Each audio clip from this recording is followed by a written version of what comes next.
ഈ വചനം വായിച്ചതിന് ശേഷം ഇന്ന് വരെ ആരും സ്വയമായൊരു സ്തോത്രം പറയുന്നത് ഞാൻ കേട്ടിട്ടില്ല. ബോധഗ്രസ്തൻ്റെ ഒരു കാര്യമായതുകൊണ്ടായിരിക്കാം ഈ വചനത്തിനായിട്ട് സ്തോത്രം പറയാൻ പറഞ്ഞിട്ടും ഒരു തണുത്ത സ്തോത്രമാണ് തിരികെ കിട്ടിയത്. ഞാൻ ഈ വാക്യം വായിച്ചിട്ട് ഇന്ന് വരെ ഒരു സദസ്സിലും ആളുകൾ സ്തോത്രം പറയുന്നത് കണ്ടിട്ടില്ല. അതിൻ്റെ കാരണം എന്താണെന്ന് ചോദിച്ചാൽ, യേശുക്രിസ്തുവിൻ്റെ ജീവിത കാലഘട്ടത്തിൽ 35 അത്ഭുതങ്ങൾ കർത്താവ് ചെയ്തിട്ടുള്ളതായി കണക്കാക്കപ്പെട്ടിട്ടുണ്ട്. അതിൽ വളരെ ഡീസൻ്റായ എന്ന് പറഞ്ഞാൽ വളരെ അന്തസ്സുള്ള, അവതരിപ്പിക്കുവാൻ കൊള്ളാകുന്ന ധാരാളം കഥാപാത്രങ്ങൾ ഉണ്ട്.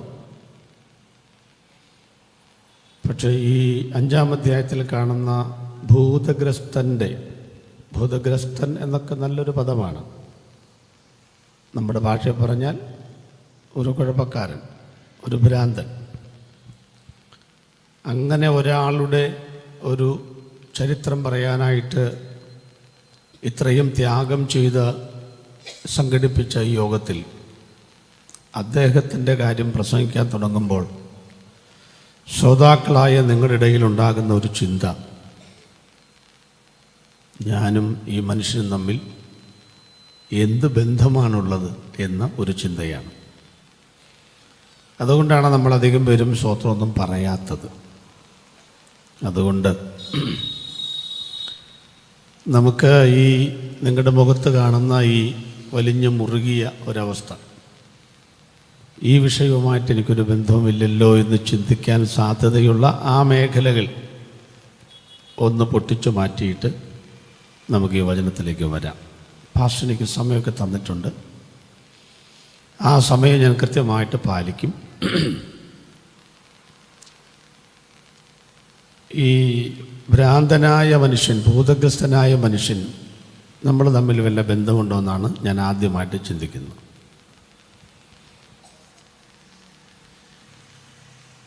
ഈ മനുഷ്യനായിട്ട് പിറന്ന എല്ലാ ആളുകൾക്കും, എനിക്കും പ്രൊസ്പെക്ടർക്കും സൂപ്രണ്ടിനും പാട്ട് പാടുന്നവർക്കും നിങ്ങൾക്കെല്ലാം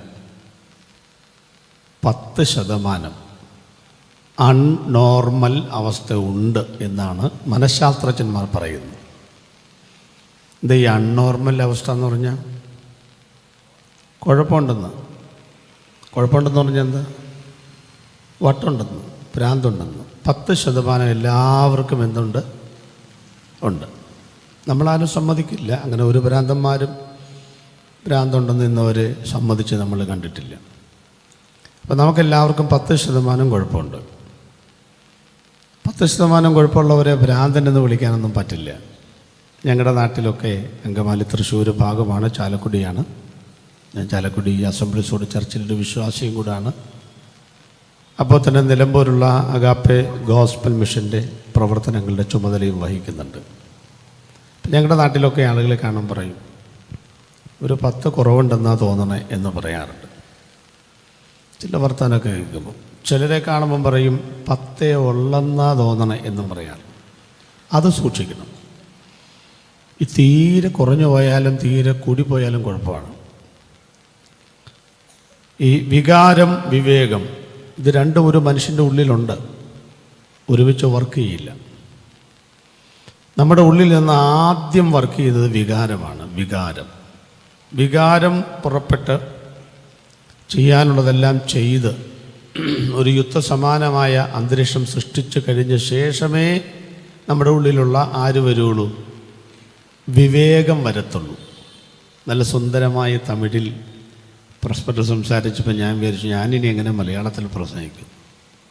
നിങ്ങളെന്നാ ഭാഗ്യമുള്ളവരെ 2 ഭാഷ ഒരുപോലെ അനായാസം എന്നെ കൈകാര്യം ചെയ്യുന്ന ആളുകൾ. തമിഴ് ഭാഷ വളരെ മനോഹരമാണെന്ന് ഞാൻ പലപ്പോഴും പറയാറുണ്ട്. എൻ്റെ അപ്പൻ പിതാവ് ഒരു ഭയങ്കര കള്ളുകുടിയനായിരുന്നു. എൻ്റെ സുവിശേഷ പ്രസംഗങ്ങളൊക്കെ നമ്മുടെ ജീവിതവുമായിട്ട് ബന്ധപ്പെട്ടാണെങ്കിലും ഈ പ്രസംഗം എൻ്റെ വീടുമായിട്ട് എൻ്റെ അപ്പനും ഞാനും ഒക്കെ ആയിട്ട് വളരെ ബന്ധപ്പെട്ട് കിടക്കുന്ന ഒരു വിഷയമാണ്. ഒത്തിരി കേസുകളുള്ള ഒരു ക്രിമിനൽ പശ്ചാത്തലമുള്ള ഒരു 2-3 വാചകങ്ങളിൽ എൻ്റെ പിതാവിനെ അവതരിപ്പിക്കും, മനസ്സിലാവും. 2 കളരിയിട്ട് പഠിപ്പിച്ചിരുന്നു. പറഞ്ഞു കേട്ടിട്ടുണ്ട് 50ഓളം കേസുകളുണ്ടെന്ന്. ഞങ്ങളുടെ നാട്ടിലുള്ള കുറുപ്പമ്പടി പോലീസ് സ്റ്റേഷനിലെ SIയെ തല്ലിയ ഒരാൾ. അപ്പം പിന്നെ നിസ്സാരക്കാരനല്ലല്ലോ, അതുകൊണ്ട് വീട് കയറിയിട്ടില്ല, അതാ വീട്ടിലൊന്നും കാണാറില്ല. പിന്നെ എവിടെ തമ്മിത്തല്ലും ബഹളം ഉണ്ടെങ്കിൽ അവിടെ എല്ലാം ചാടി വീഴും. അതിശയോക്തി എന്ന് വിചാരിക്കരുത്, അങ്ങനെ ചെയ്ത് ഞാൻ കണ്ടിട്ടുണ്ട്. ചെറിയ നാരങ്ങ, 2 ചെറുനാരങ്ങ ഈ മീശയുടെ 2 അറ്റത്തും കയറ്റി വെക്കും. അപ്പോൾ എത്ര കട്ടിയായി മീശയാണ് ചിന്തിച്ചു നോക്കി. ചെറിയ നാരങ്ങ. ഒരു വല്ലാത്ത, നാട്ടിലെല്ലാവരും അറിയപ്പെടുന്ന ഒരു ആൾ, സുപ്രസിദ്ധി അല്ല കുപ്രസിദ്ധി. അപ്പോൾ അപ്പനിങ്ങനെ കള്ളു കുടിച്ച് എല്ലാ ദിവസവും വെള്ളം അടിക്കും. അന്നൊക്കെ കുപ്പി ചാരായമാണ്. നന്നായിട്ട് പാട്ട് പാടും എൻ്റെ അപ്പൻ. നല്ല കഥാപ്രസംഗനായിരുന്നു. രഞ്ജിനി കലാവേദിയിൽ ഞാനാണ് 6ാം ക്ലാസ്സിൽ പഠിക്കുമ്പോൾ മുതൽ കഥ പറഞ്ഞുകൊണ്ടിരുന്നത്. ഞാനും അങ്ങനെ ഒരു കാതികനായിട്ടാണ് വളർന്നു വന്നത്. ഒരു 17-18 വയസ്സ് വരെ അത് ചെയ്തു. 17ാമത്തെ വയസ്സിൽ നിർത്തി. ബൈബിൾ കോളേജിൽ ഞാൻ പഠിക്കാൻ പോയിട്ടും എന്നെ പിടിച്ചുകൊണ്ട് പോയി കഥ പറഞ്ഞിട്ടുണ്ട്. ആരെങ്കിലൊക്കെ മരിച്ചു എന്നും പറഞ്ഞു വന്ന് എന്നെ വിളിച്ചുകൊണ്ട് പോകും. പിന്നെ അപ്പനും പറ്റിയൊരബദ്ധം. കാരണം ഈ ഒരു പ്രാവശ്യം മരിച്ചു എന്ന് പറഞ്ഞ ആൾ തന്നെ പിന്നെയും മരിച്ചു എന്നും പറഞ്ഞ് അവധിക്ക് വന്നു. അപ്പോഴാണ് കോളേജുകാർ കണ്ടുപിടിച്ചത്. അപ്പോൾ അവർ പറഞ്ഞു, ഈ വീണ്ടും ജനനം എന്ന് കേട്ടിട്ടുണ്ട്, നിൻ്റെ നാട്ടിൽ വീണ്ടും മരണമുണ്ടോ എന്ന് ചോദിച്ചാണ് കണ്ടുപിടിച്ചത്. അപ്പോൾ എൻ്റെ അപ്പൻ രാവിലെ വീട്ടിൽ നിന്ന് പോകുമ്പോൾ ഞങ്ങളുടെ നാട്ടിൽ തന്നെ ഒരു പഴഞ്ചൊല്ലുണ്ട്. അദ്ദേഹം പാട്ടുപാടി ഇങ്ങനെ, യേശു എൻ അടിസ്ഥാനം, പഴയ പാട്ടാണ്. യേശു എൻ അടിസ്ഥാനം. ശ്രുതി, താളം, ലയം, രാഗം ഇതൊക്കെ സമന്വയിപ്പിച്ച് മഴവില്ലിനകത്ത് 7 വർണ്ണങ്ങൾ ഒളിപ്പിച്ചു വെച്ച സുന്ദരമായ കാഴ്ചകൾ പോലെ നല്ല പാട്ടുപാടിയാണ് അദ്ദേഹം രാവിലെ പോകുന്നത്. വൈകിട്ട് വരുമ്പോഴും അതേ പാട്ട് തന്നെയാണ് പാടുന്നത്. പക്ഷേ ഇലക്ട്രോണിക്സ് ഭാഷയിൽ ഒരു സ്പേസ് ഇട്ടിട്ടുണ്ട്. യേശു എന്നടിസ്ഥാനം എന്നാണ് രാവിലെയെങ്കിൽ, വൈകിട്ട് യേശുവിന് എന്നാടി സ്ഥാനം, യേശുവിനോട് എന്താടി സ്ഥാനം എന്നുള്ള ചോദിച്ചുകൊണ്ടാണ് വരുന്നത്. അതിന് ശ്രുതിയില്ല, താളമില്ല, ലയമില്ല, രാഗമില്ല, അടുത്ത് വന്ന് കേൾക്കേണ്ടതില്ല, ദൂരെ നിന്ന് കേൾക്കാം.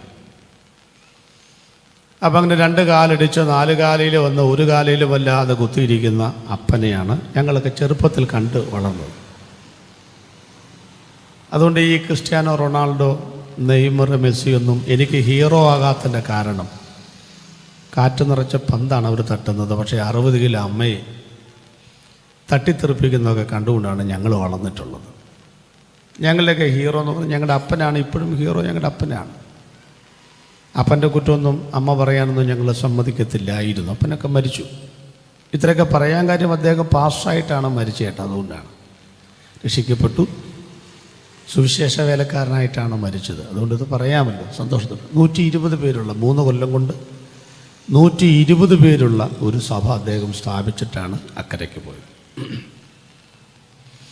അപ്പോൾ രാത്രി ഭയങ്കര ബഹളമാണ്, നേരം വെളുത്ത് വളരെ ശാന്തമാണ്. എൻ്റെ അമ്മ പറഞ്ഞു കേട്ടിട്ടുണ്ട്, കള്ളുകുടിയന്മാർ 2 സമയത്ത് നല്ല ആളുകളാണ്. ഒന്ന്, നേരം വെളുക്കുമ്പോൾ നല്ല ആളുകളാണ്. 2, കിടന്നുറങ്ങുമ്പോഴും നല്ല ആളുകളാണ്. ഞാൻ ഒന്നുകൂടെ കൂട്ടിച്ചേർത്തിട്ടുണ്ട്, അത് വാങ്ങാൻ നിൽക്കുമ്പോഴും നല്ല ആളുകളാണ്. ഈ ബിവറേജ് കോർപ്പറേഷന് മുമ്പിൽ ആളുകൾ ലൈനായിട്ട് നിൽക്കുന്ന കണ്ടിട്ടില്ലേ? സിറ്റികളിലൊക്കെ വലിയ വലിയ ആളുകളാണ്. പക്ഷേ നമ്മളെ കാണുമ്പോൾ നാണിച്ചൊക്കെ മുഖമൊക്കെ മറച്ച് വളരെ ശാന്തരായിട്ട് ഒരു കുഴപ്പമില്ലാത്തവരെ പോലെ നിൽക്കുന്നേ. ആ ലൈൻ കണ്ടപ്പോൾ ഒരു സാഹിത്യകൻ അടിക്കുറിപ്പ് എഴുതി, കൊടുങ്കാറ്റിന് മുമ്പുള്ള ശാന്തത. കൊടുങ്കാറ്റിന് മുമ്പുള്ള ശാന്തതയാണത്. തലകീഴായി മറിയും, കള്ളുകുടിച്ചാൽ കാര്യങ്ങൾ തലകീഴായി മറിയുമെന്നാണ് പറയുന്നത്. ശരിയാണ്. കള്ളു കുടിക്കുന്നതിന് മുൻപ് തോർത്തുമുണ്ട് തലയിലും ഉടുമുണ്ട് താഴെയായിരിക്കും.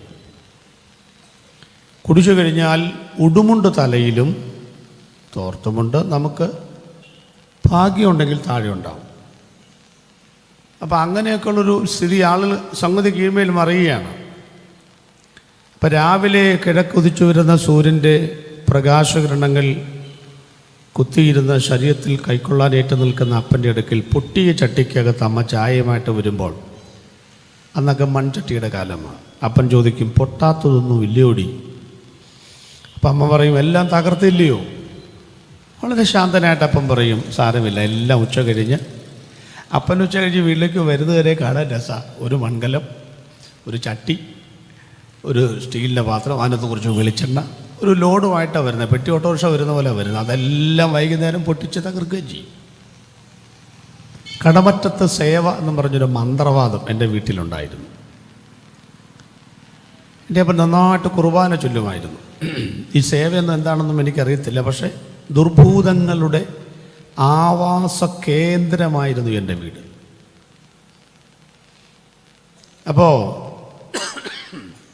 നിസ്സാരമില്ല, എല്ലാം ഞാൻ ഉച്ച കഴിഞ്ഞ് വാങ്ങിക്കൊണ്ട് വരാം എന്ന് വിനയാന്യുതനായി അപ്പം പറയുമ്പോൾ അമ്മ ചോദിക്കും. അപ്പോൾ അമ്മ ഇച്ചിരി ചാർജാവും.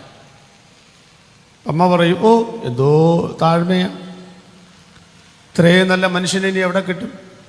ഇന്നലെ വൈകിട്ട് നിങ്ങൾക്കെന്താ ഭ്രാന്തായിരുന്നോ എന്ന് ചോദിക്കുന്നത് ഒരുപാട് തവണ ഞങ്ങൾ കേട്ടിട്ടുണ്ട്. അപ്പോൾ വൈകിട്ട് വന്നത് വികാരമാണ്, രാവിലെ വന്നത് വിവേകമാണ്. ഇത് രണ്ടും നമ്മുടെ ഉള്ളിലുണ്ട്. കോപം അത് മുഴുത്താൽ എന്താവും? ഭ്രാന്താവുന്നു. ഏത് വികാരവും കുറഞ്ഞാലും കൂടിയാലും ഭയങ്കര കുഴപ്പമാണ്. ഇപ്പം ചിരി ഒരു വികാരമാണ്. ഞാൻ എന്തു പറഞ്ഞിട്ടും, എത്ര തമാശ പറഞ്ഞാലും, ചിരിക്കേണ്ട കാര്യം പറഞ്ഞാലും നിങ്ങൾ ചിരിക്കുന്നില്ലെങ്കിൽ എന്തോ കുഴപ്പമുണ്ട്. ചിരിക്കാത്ത ഒരാളുടെ മുഖവും മൃഗത്തിൻ്റെ മുഖവും ഒരുപോലെയാണെന്നാണ് പറയുന്നത്. സംശയമുണ്ടെങ്കിൽ ഒരു സെൽഫി എടുത്തുകൊണ്ടുപോയി വീട്ടിൽ ചെന്ന പട്ടിയോ പൂച്ചയോ ഉണ്ടെങ്കിൽ ഒന്ന് ചേർത്ത് വെച്ച് നോക്കുക. ഏതാണ്ടൊക്കെ ശരിയാകാനാണ് സാധ്യത. മനുഷ്യൻ ചിരിക്കേണ്ടപ്പോൾ ചിരിക്കണം, കരയേണ്ടപ്പോൾ കരയണം, കർത്താവേ എന്ന് വിളിക്കേണ്ടപ്പോൾ വിളിക്കണം, ദൈവത്തെ സ്തുതിക്കേണ്ടപ്പോൾ സ്തുതിക്കണം. അതൊക്കെയാണ് അതിൻ്റെ വശം. യേശു പോലും കരഞ്ഞിട്ടുണ്ടല്ലോ, വികാരം ഉണ്ടല്ലോ. ആ അർത്ഥത്തിൽ ഇവിടെ ഇരിക്കുന്ന എല്ലാ ആളുകൾക്കും 10% എന്തുണ്ട്? നിങ്ങൾക്കുണ്ട്, എനിക്കുണ്ട്. നമ്മുടെ പിള്ളേരൊക്കെ നല്ല യൂണിഫോമൊക്കെ ഇട്ട് മാലാഖ കുഞ്ഞുങ്ങളെ പോലെ ഇരിക്കുന്നു. എന്നിട്ട് നോക്കിയ ടൈ ഒക്കെ കെട്ടി. എന്നാൽ ഈ 10% എല്ലാവർക്കും ഇല്ലേ ഗിബ്സൺ? ഇല്ലേ? നമുക്കെല്ലാം 10% എല്ലാവർക്കും ഉണ്ട്. അത് കുഴപ്പമില്ല. കുറച്ച് 2, മർക്കോസിൻ്റെ സുവിശേഷം 5-ാം അധ്യായത്തിൽ ഈ ഭൂതഗ്രസ്തൻ്റെ ലക്ഷണങ്ങൾ നോക്കണം, പഠിക്കണം. ആ ലക്ഷണങ്ങൾ നമുക്കുണ്ടെങ്കിൽ നമുക്ക് എന്തുണ്ട്? കുഴപ്പമുണ്ട്, അത്രയേ ഉള്ളൂ. അല്ലാണ്ട് ഇപ്പോൾ ഇത് അരാമ്യ ഭാഷ തപ്പാൻ പോണ്ട കാര്യമുണ്ടോ? 1 ഒരെണ്ണം പറഞ്ഞു. 2, ഇവൻ ആരോടൊന്നില്ലാതെ ഉറക്കെ ഇങ്ങനെ നിലവിളിച്ച് സംസാരിച്ചുകൊണ്ട് നടക്കുന്ന മനുഷ്യനാണ്. അതൊരു സത്യമാണ്. പണ്ടൊക്കെ നമ്മുടെ നാട്ടിൽ കൊള്ളാനും സ്വീകരിക്കാനും തള്ളാനും ഒന്നും വയ്യാത്തൊരു സമസ്യയായി, പൂരിപ്പിക്കാൻ പറ്റാത്തൊരു സമസ്യയായി ചില ആളുകൾ അങ്ങനെ ഉണ്ടായിരുന്നു. ചായക്കടന്ന് ഭക്ഷണമൊക്കെ മേടിച്ച് തുപ്പലൊക്കെ ഒലിപ്പിച്ച് ചാക്കുനൂലൊക്കെ കെട്ടി നടക്കുന്ന ഭ്രാന്തന്മാരെ പോലെയുള്ള ഭ്രാന്തന്മാർ തന്നെയാണ് നമ്മുടെ കവലകളിലൊക്കെ ഉണ്ടായിരുന്നു. നമ്മൾ അവരെ പലപ്പോഴും മുടിവെട്ടിക്കുന്നതും ചായ വണക്കി കൊടുക്കുന്നതൊക്കെ അവരെയാണ്. നിങ്ങൾ ശ്രദ്ധിക്കൂ, അവരെന്തെന്നില്ലാതെ വർത്തമാനം പറഞ്ഞുകൊണ്ട് നടക്കും. അപ്പോൾ ഈ ആരോടൊന്നില്ലാതെ ഇങ്ങനെ ഉറക്കെ സംസാരിച്ച് നടക്കുന്നതും ഇതിൻ്റെ ലക്ഷണമാണെന്നായി പറയുന്നു. അങ്ങനെയാണെങ്കിൽ നമ്മുടെ നാട്ടിലെ മൊബൈൽ കണക്ഷൻ ജനസംഖ്യയുടെ ഒപ്പം എത്തിക്കൊണ്ടിരിക്കുകയാണ്. എന്നാ വർത്തമാനമാണെന്നറിയാം. പണ്ടൊക്കെ നമ്മളെ റോഡിലൂടെ ഒരു ഒറ്റ പ്രാവശ്യം വഴി ചോദിച്ചാൽ കൃത്യമായിട്ട് പറയും. ഇപ്പം 3 പ്രാവശ്യം ചോദിച്ചാലും ചെവിയിൽ നിന്ന് ആ സാധനം എടുത്തിട്ട് നമ്മളോട് ചോദിക്കും എന്താ ചോദിച്ചതെന്ന്. അതുപോലെ നമ്മൾ ഇത് വല്ലാതെ ദുർവിനിയോഗം ചെയ്യുകയാണെന്ന് എനിക്ക് തോന്നുന്നത്. ഞാൻ ശീലിച്ചു വരുന്നത്, എൻ്റെ വർഷങ്ങളായുള്ള ശീലമാണ്, ഞാൻ ഈ മൊബൈൽ എൻ്റെ സ്റ്റേജിൽ കൊണ്ടുവരാറില്ല. വിളിക്കാൻ ആളില്ലാത്തതുകൊണ്ടല്ല. ചെല്ലുമ്പോഴേക്കും ഈ സമയത്ത് വിളിക്കത്തില്ല. 6 മണി കഴിഞ്ഞ് രാത്രി 10 വരെ ഒരു മനുഷ്യൻ വിളിക്കുകയില്ല. ഞാനത് കൊണ്ടുവന്നാൽ നമ്മൾ സ്വാഭാവികമായിട്ട് എടുത്തു പോകും. അതുകൊണ്ട് അതിങ്ങനെ നോക്കി എടുത്തു പോകും. ഇന്ന് വരെ അതുകൊണ്ട് എനിക്ക് ഭയങ്കര സമാധാനമാണ്. അത് കയ്യിലുള്ളവർക്ക് ഭയങ്കര അസ്വസ്ഥതയാണ്. ഈ അടുപ്പത്ത് വെച്ച പാലും വാട്സാപ്പും ഒരുപോലെയെന്ന് പറയാറുണ്ട്. എപ്പോഴാണ് തിളച്ചു പോകണമെന്ന് അറിയാൻ പറ്റില്ല. ഞാനതങ്ങനെ കൊണ്ടുവരാറില്ല. എൻ്റെ ഒരു ശീലമാണ്, നിങ്ങൾക്ക് നിങ്ങളുടെ സൗകര്യം പോലെ ചെയ്യാം. അപ്പോൾ ഇങ്ങനെ ഞാൻ ചോദിക്കുന്നത്, ഈ ചെവി ചൂടാകുന്നത് വരെ കൂട്ടുകാരോട് സംസാരിക്കാൻ നമ്മൾ പഠിച്ചു കഴിഞ്ഞു. ഞാൻ സ്നേഹത്തോടെ ചോദിക്കുകയാണ്, ഹൃദയം ചൂടാകുന്നത് വരെ ദൈവത്തോട് സംസാരിച്ചിട്ടുണ്ടോ ഒരിക്കലെങ്കിലും? ഇല്ലെങ്കിൽ മനസ്സിലാക്കൂ, ഇതെല്ലാം ഇതിൻ്റെ ലക്ഷണങ്ങൾപ്പെട്ടതാണ്. മൂന്നാമത്തെ ലക്ഷണത്തിലേക്ക് വരാം. ഇവിടെ ലൂക്കോസിൻ്റെ സുവിശേഷവുമായി താരതമ്യം ചെയ്ത് പഠിക്കണം. അവിടെ പറയുന്നത് ഇവനെ അടക്കുവാൻ ആർക്കും കഴിഞ്ഞില്ല എന്നാണ്. എന്ന് പറഞ്ഞാൽ ഇവനെ ഒതുക്കാൻ ആർക്കും കഴിഞ്ഞില്ല. അങ്ങനെ ചില ആളുകളുണ്ട്. ഇപ്പം എൻ്റെ അപ്പൻ അതിൽപ്പെട്ട ഒരാളാണ്. കള്ളു കുടിച്ച പിന്നെ ആര് ചോദിക്കുന്നത്? അമ്മയുടെ മുലപ്പാൽ കുടിച്ചവൻ ആരുണ്ടടാ ഇറങ്ങി ഓടാന്നൊക്കെയാണ് പറയുന്നത്. ആർക്കും ഒതുക്കാൻ കഴിയത്തില്ലെന്നാണ് പറയുന്നത്. ചില പിള്ളേർ അങ്ങനെ പറയും, എന്നെ ഉപദേശിക്കേണ്ട, എന്നെ നിങ്ങൾക്ക് ആർക്കും നന്നാക്കാൻ പറ്റില്ല, നിങ്ങൾ വെറുതെ ആക്കാതിരിക്കാനില്ല, നിങ്ങൾ സ്വർഗം കണ്ടിട്ടോ നരം കണ്ടിട്ടോ, ഭയങ്കര ചോദ്യങ്ങളാണ്. എന്നെ നിങ്ങൾ ആരും ഉപദേശിക്കേണ്ട. അങ്ങനെയൊക്കെ ഒതുങ്ങാത്ത ആളുകളുണ്ട്. ഞങ്ങൾ സ്നേഹത്തോടെയാണ് കേട്ടോ ഇതൊക്കെ പറയുന്നത്. ഞങ്ങളിൽ പലരും ഒതുങ്ങാത്തവരൊക്കെ ആയിരുന്നു. ഇച്ചിരി വലിപ്പമൊക്കെ തോന്നിയിട്ടൊക്കെ ഉണ്ട്. പക്ഷേ സ്ത്രീകളിൽ നിന്ന് ജനിച്ചവരിൽ യോഹന്നാനേക്കാൾ വലിയവൻ ആരുമില്ലെന്നും പറഞ്ഞിങ്ങനെ നെഞ്ചും നെറ്റിയും വികസിപ്പിച്ച് കൊമ്പനാന പോലെ നിൽക്കുന്ന യോഹന്നാൻ്റെ അടുക്കൽ യേശു വന്നപ്പോൾ കാറ്റുപോയി. അവൻ പറയുകയാണ്, നീ വളരണം, ഞാൻ കുറയണം.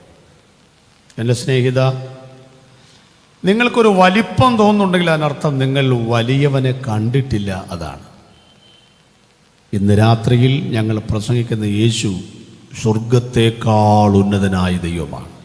കാണണം അവനെ, അറിയണം അവനെ. നാലാമത്തെ കാര്യത്തിലേക്ക് വരാം. ഈ ഭൂതഗ്രസ്തന് വസ്ത്രം ഇല്ലായിരുന്നു, വളരെ കുറവായിരുന്നു. അവന് സുബോധം വന്നപ്പോൾ അവന് വസ്ത്രം ധരിച്ചു എന്നാണ്. സുബോധം വന്നപ്പോൾ വസ്ത്രം ധരിച്ചു എന്നാണ്. അപ്പോൾ വസ്ത്രത്തിൻ്റെ നീളം കുറയും തോറും എന്ന് മനസ്സിലാക്കണം.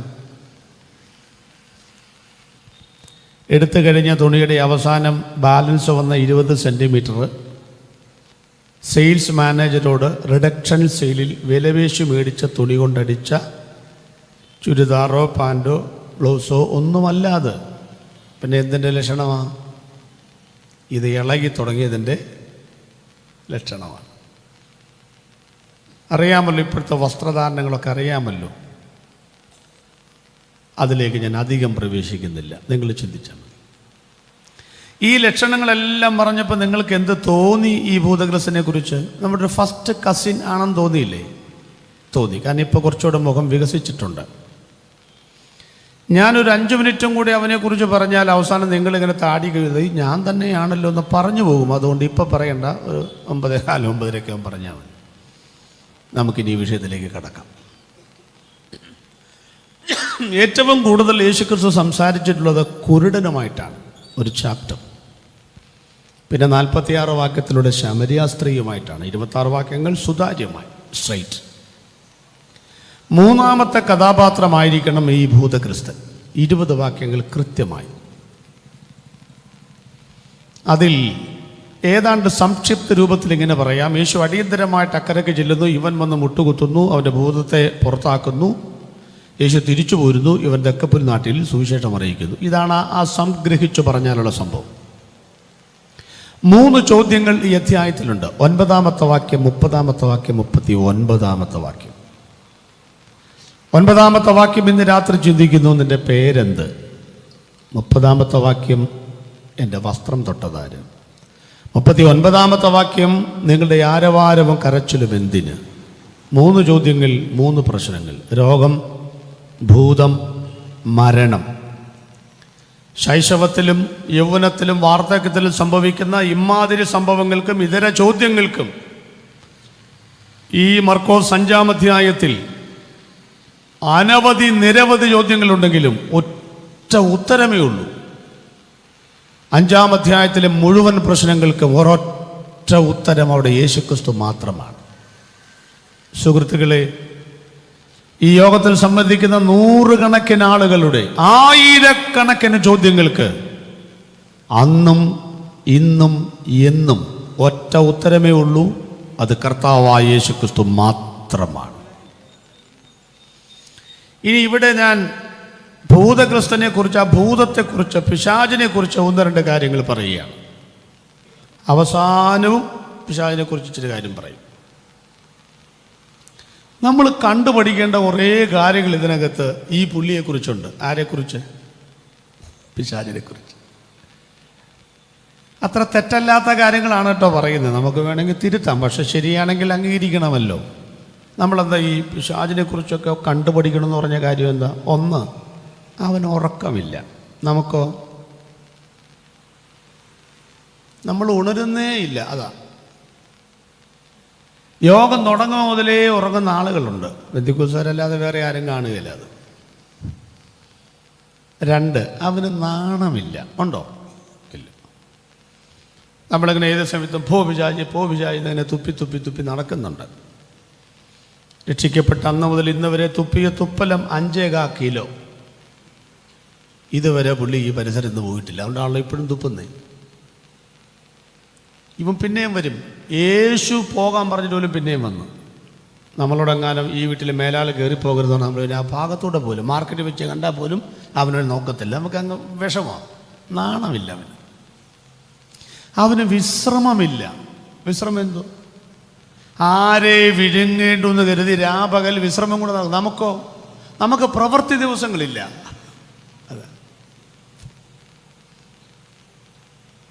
അവന് ഭയങ്കര ഹാർഡ് വർക്കാണ്. പ്രൊസ്പെക്ടർ പറഞ്ഞ നിങ്ങൾ കേട്ടായിരുന്നോ? എന്തുവാ? നാളെ വരുമ്പം എന്തോ ചെയ്യണം? ഒരാൾ, അദ്ദേഹം വളരെ കുറച്ചാണ് പറഞ്ഞത്, നിങ്ങൾ കണ്ടുപിടിക്കണം. ആരെ? പ്രൊസ്പെക്ടറെ അല്ല. ആരെ? ഭൂതത്തെ കണ്ടുപിടിക്കണം. ഇവൻ്റെ അകത്ത് എത്ര ഭൂതം ഉണ്ടെന്നറിയാമോ? 6000. മാർജിനിൽ ബറ്റാലിയൻ്റെ കണക്കാണ്. ഒരു ഭൂതം ചെന്ന് കയറിയപ്പോൾ ഇഷ്ടംപോലെ സ്ഥലം കിടക്കുന്നു. അവൻ തന്നെ അത് സ്വന്തമാക്കാൻ ശ്രമിച്ചില്ല. അവൻ പോയി എത്ര പേരെ കൂട്ടിക്കൊണ്ടുവന്നു?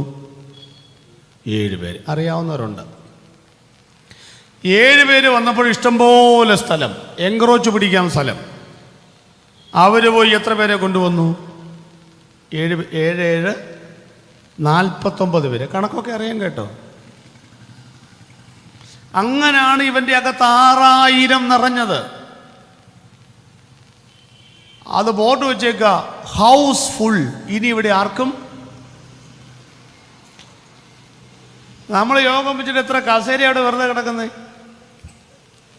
നമ്മുടെ സഭകളിൽ ഈ ഇവിടെ ഇരിക്കാൻ സ്ഥലമില്ലെന്ന് പറയുന്ന സഭകൾ എത്രയുണ്ട്? വിരലിൽ എണ്ണാവുന്ന സഭയേ ഉള്ളൂ. നമ്മുടെ എൻ പീറ്റർ പാസ്റ്റർ സഭ ഞാൻ പ്രസംഗിക്കാൻ വന്നിട്ടുണ്ട്. MA വർഗീസ് പാസ്റ്റർ സഭ ഞാൻ 4 ദിവസം പോയി പ്രസംഗിച്ചതാണ്. അങ്ങനെ അവിടെയൊക്കെ പോയി എന്ന് പറയാൻ വന്നതല്ല, പക്ഷെ അവിടെയൊക്കെയാണ് ഈ പറഞ്ഞ ആളുകളെ കണ്ടിട്ടുള്ളൂ, ഇത്രയും വലിയ ജനക്കൂട്ടത്തേക്ക്. അപ്പം നമ്മുടെ സഭയിൽ നിന്ന് ബോർഡ് വെക്കും, ഇനി ഇവിടെ സ്ഥലമില്ല, ആരും വരണ്ടാന്ന് ബോർഡ് വെക്കൂ. ഇവൻ്റെ വർക്ക് കണ്ടോ നിങ്ങൾ? നമ്മൾ ചില നെറ്റ്വർക്കൊക്കെ ഇല്ലേ, ഒരാളെ ചേർത്താൽ അയാൾ 2 പേര് ചേർക്കുക, 2 പേരുടെ കമ്മീഷൻ അവിടെ കിട്ടുക, 2 പേര് 4 ആ നെറ്റ്വർക്കൊക്കെ ആര് കണ്ടുപിടിച്ചതാ? ഇവനാണ്. ഇനി ഒരു ചോദ്യം ചോദിക്കുകയാണ്. ഇടയ്ക്കൊക്കെ കൈപൊക്കിയ ഹല്ലേലൂയ പറയുന്നവരാണല്ലോ. ഇതിനെ ഹല്ലേലൂയ പറയുമോ എന്നറിയാം. അച്ഛാ സമയമായിട്ടില്ല, ഞാൻ ചോദിക്കാൻ പോവുക. രക്ഷിക്കപ്പെട്ട ശേഷം നിങ്ങൾ ഒരാളെയെങ്കിലും രക്ഷിക്കപ്പെടുത്തിയവർ കരമുയർത്തൊരു സ്വത്രം പറ കേട്ടോ. എന്തോ ഒരു പേരിരുന്നിട്ടും. അപ്പം ഈ കരം ഉയർത്താത്തവരാരെ കണ്ടുപഠിക്കണം? ഇനി പറ, നീ പറയച്ച മടിയല്ലേ, നാണം തോന്നുന്നുണ്ടല്ലേ? ആരെ കണ്ടുപഠിക്കണം? ഇവനെ കണ്ടുപഠിക്കണം. അപ്പോൾ നിങ്ങൾ ഇന്ന് പോയാൽ നാളെ ഇത്രയും പേര് ഒരാളെ കൊണ്ടുവന്നാൽ കസേര വാടകയ്ക്ക് എടുക്കേണ്ടി വരും. സഭായോഗത്തിന് പോകുന്നവർ വന്ന സഭാഹാൾ നിറയും. എൻ്റെ പൊന്നെ, നിങ്ങളുടെ ഇരിപ്പ് കണ്ടിട്ട് ശരി, നിങ്ങൾ ആരെയും കൊണ്ടുവരണ്ട, ദൈവത്തെ ഓർത്തൊന്ന് നിങ്ങളെങ്കിലും നാളെ ഒന്ന് വന്നേച്ചാൽ മതി. ഇനിയിപ്പോൾ പറഞ്ഞുകൊണ്ടിരിപ്പം വേറെ ആളെ കൊണ്ടുപോയി ചെല്ലണമെന്ന് പറഞ്ഞാൽ എന്നെ പോകണില്ലാന്ന് വെച്ച് കഴിഞ്ഞാൽ അതും കുഴപ്പമായി. നിങ്ങളെങ്കിലും ഒന്ന് വന്നേച്ചാൽ മതി. യൂണിറ്റി കണ്ടിട്ടുണ്ടോ? ഐക്യത. ഇവൻ്റെ എത്ര ഭൂതം ഉണ്ടെന്നാണ് പറഞ്ഞത്? 6000. പഠിക്കണ്ടേ നമ്മൾ? 6000 ഭൂതങ്ങൾ ഒരാളുടെ അകത്ത് താമസിച്ചിട്ട് അവർ തമ്മിൽ പ്രശ്നമുണ്ടോ? അവർക്ക് പ്രസിഡന്റ് ഉണ്ടോ? പ്രസ്പെക്ടർ ഉണ്ടോ? സെൻട്രൽ, ലോക്കൽ, സെക്രട്ടറി, ഖജാൻജി, പാനൽ, തെരഞ്ഞെടുപ്പ് എന്തെങ്കിലും ഉണ്ടോ അവിടെ? ഒരു പ്രശ്നവുമില്ല. കണ്ടു പഠിക്കണം നമ്മളതൊക്കെ. നമുക്കിവിടെ 10-50 പേര് കൂടിയ 7 പേരെ ഉള്ളെങ്കിൽ 7 സ്ഥാനത്ത് ഓരോരുത്തരായിരിക്കുകയായിരിക്കും. അതുപോലെ യൂണിറ്റി ഉണ്ടോ? ഇവർ തമ്മിൽ പ്രശ്നമുണ്ടോ?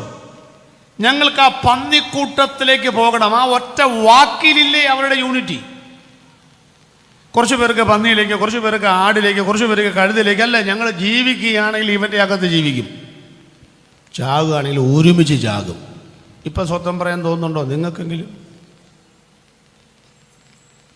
പടിഞ്ഞാറോട്ട് പറക്കുന്ന കാടപ്പക്ഷികളോട് ദൈവം ചോദിച്ചു, എവിടെ പോവുകയാണ്? അന്നുള്ള കുറ്റിനുള്ള വക തേടി പാടശേഖരങ്ങളോ തീറ്റ സ്ഥലങ്ങളോ ലക്ഷ്യമാക്കി പറക്കുകയാണ്. യഹോവയായ ദൈവം പറഞ്ഞു, പറക്കണ്ട, സ്റ്റോപ്പ്, കർട്ടൻ വീണിരിക്കുന്നു, തിരിച്ചു പറക്കാം. സന്തോഷമായി, കാരണം കൂടാരത്തിൽ ചെന്നിരിക്കാം.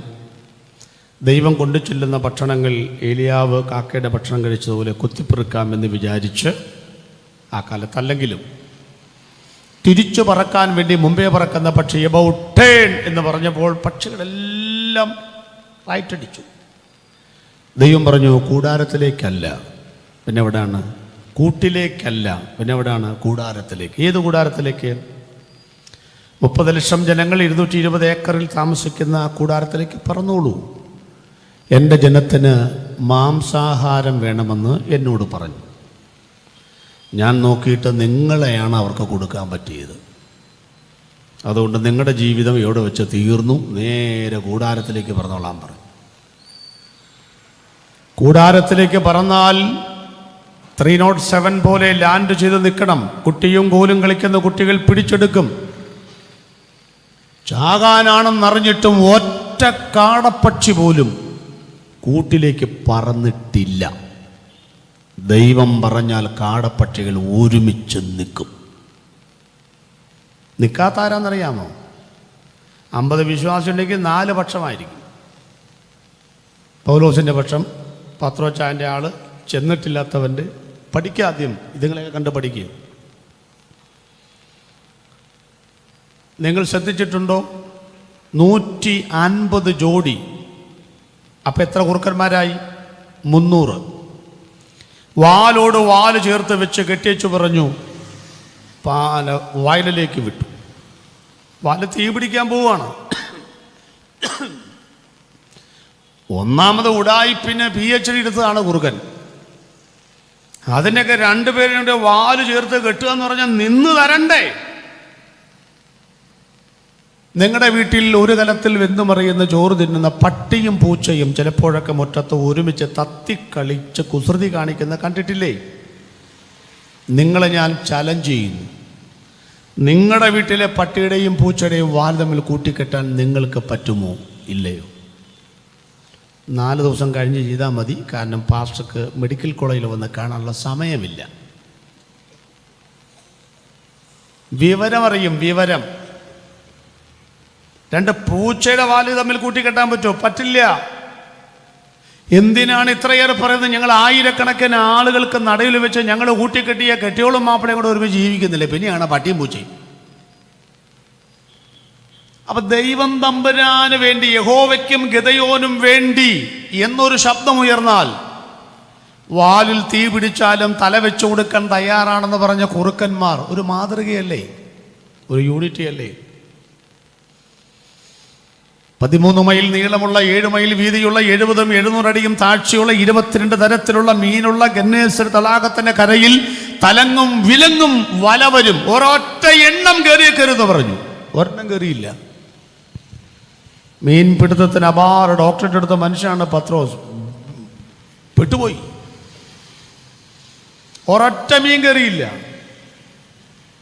സൂര്യൻ്റെ പ്രകാശകിരണങ്ങൾ ജലാശയത്തിൽ വന്ന് പതിച്ച് ഓളം തട്ടുന്ന പ്രഭാതം വന്നണഞ്ഞപ്പോൾ ദൈവം പറഞ്ഞു, പടകിൻ്റെ വലത്ത് ഭാഗത്ത് വല വരും, ചെന്ന് കയറിക്കോളാൻ. മുൻപേ പറക്കുന്ന മീൻ വിട്ടടിച്ചു പോവുക. പുറകെ വരുന്ന തൃണാമത്സ്യക്കുട്ടൻ ചോദിച്ചു, എങ്ങോട്ടാണ് ഇത്ര നീപ്പെട്ടു പോകുന്നത്? പടകിൻ്റെ വലത്ത് ഭാഗത്ത് വലവരും കയറാൻ പോവുകയാണ്. വലയ്ക്കകത്ത് കയറാതിരിക്കാനല്ലേ ഇന്നലെ രാത്രി മുഴുവൻ നമ്മൾ ശ്രമിച്ചത്. എടാ, യേശു പറഞ്ഞു കയറിക്കോളാൻ.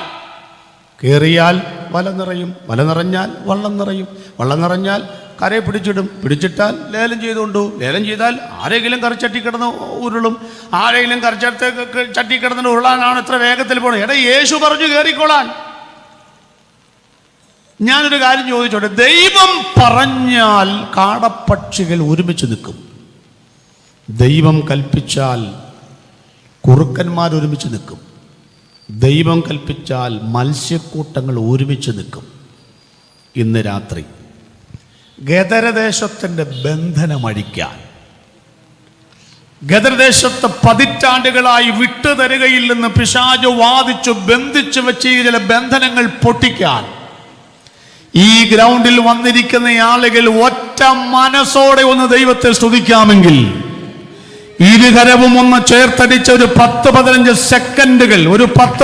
സെക്കൻഡുകൾ ഇന്ന് രാത്രിയിൽ മത്സ്യക്കൂട്ടങ്ങളെ പോലെ, കാടപ്പക്ഷികളെ പോലെ, കുറുക്കന്മാരെ പോലെ, മനുഷ്യനൊഴികെ മറ്റെന്ത് ജന്തുക്കളും ദൈവത്തിന്റെ നാമത്തിന്റെ മഹത്വത്തിന്റെ ഒരുമിച്ച് നിൽക്കുമെങ്കിൽ ഇന്ന് രാത്രിയിൽ ഈ 4 ദിനം നടക്കുന്ന സുവിശേഷ മഹായോഗങ്ങൾ ദേശത്തെ അടക്കി ഭരിക്കുന്ന പൈശാചിക ബന്ധനങ്ങളുടെ വേരറക്കണമെന്ന് വിശ്വസിക്കാനും ആഗ്രഹിക്കാനും താല്പര്യമുള്ളവർ കരങ്ങൾ ചേർത്തടിച്ച് ഇന്ന് രാത്രി ദൈവത്തെ ഒന്ന് സ്തുതിക്കണമെന്നാണ് പറയുന്നത്. ശക്തിയോടെ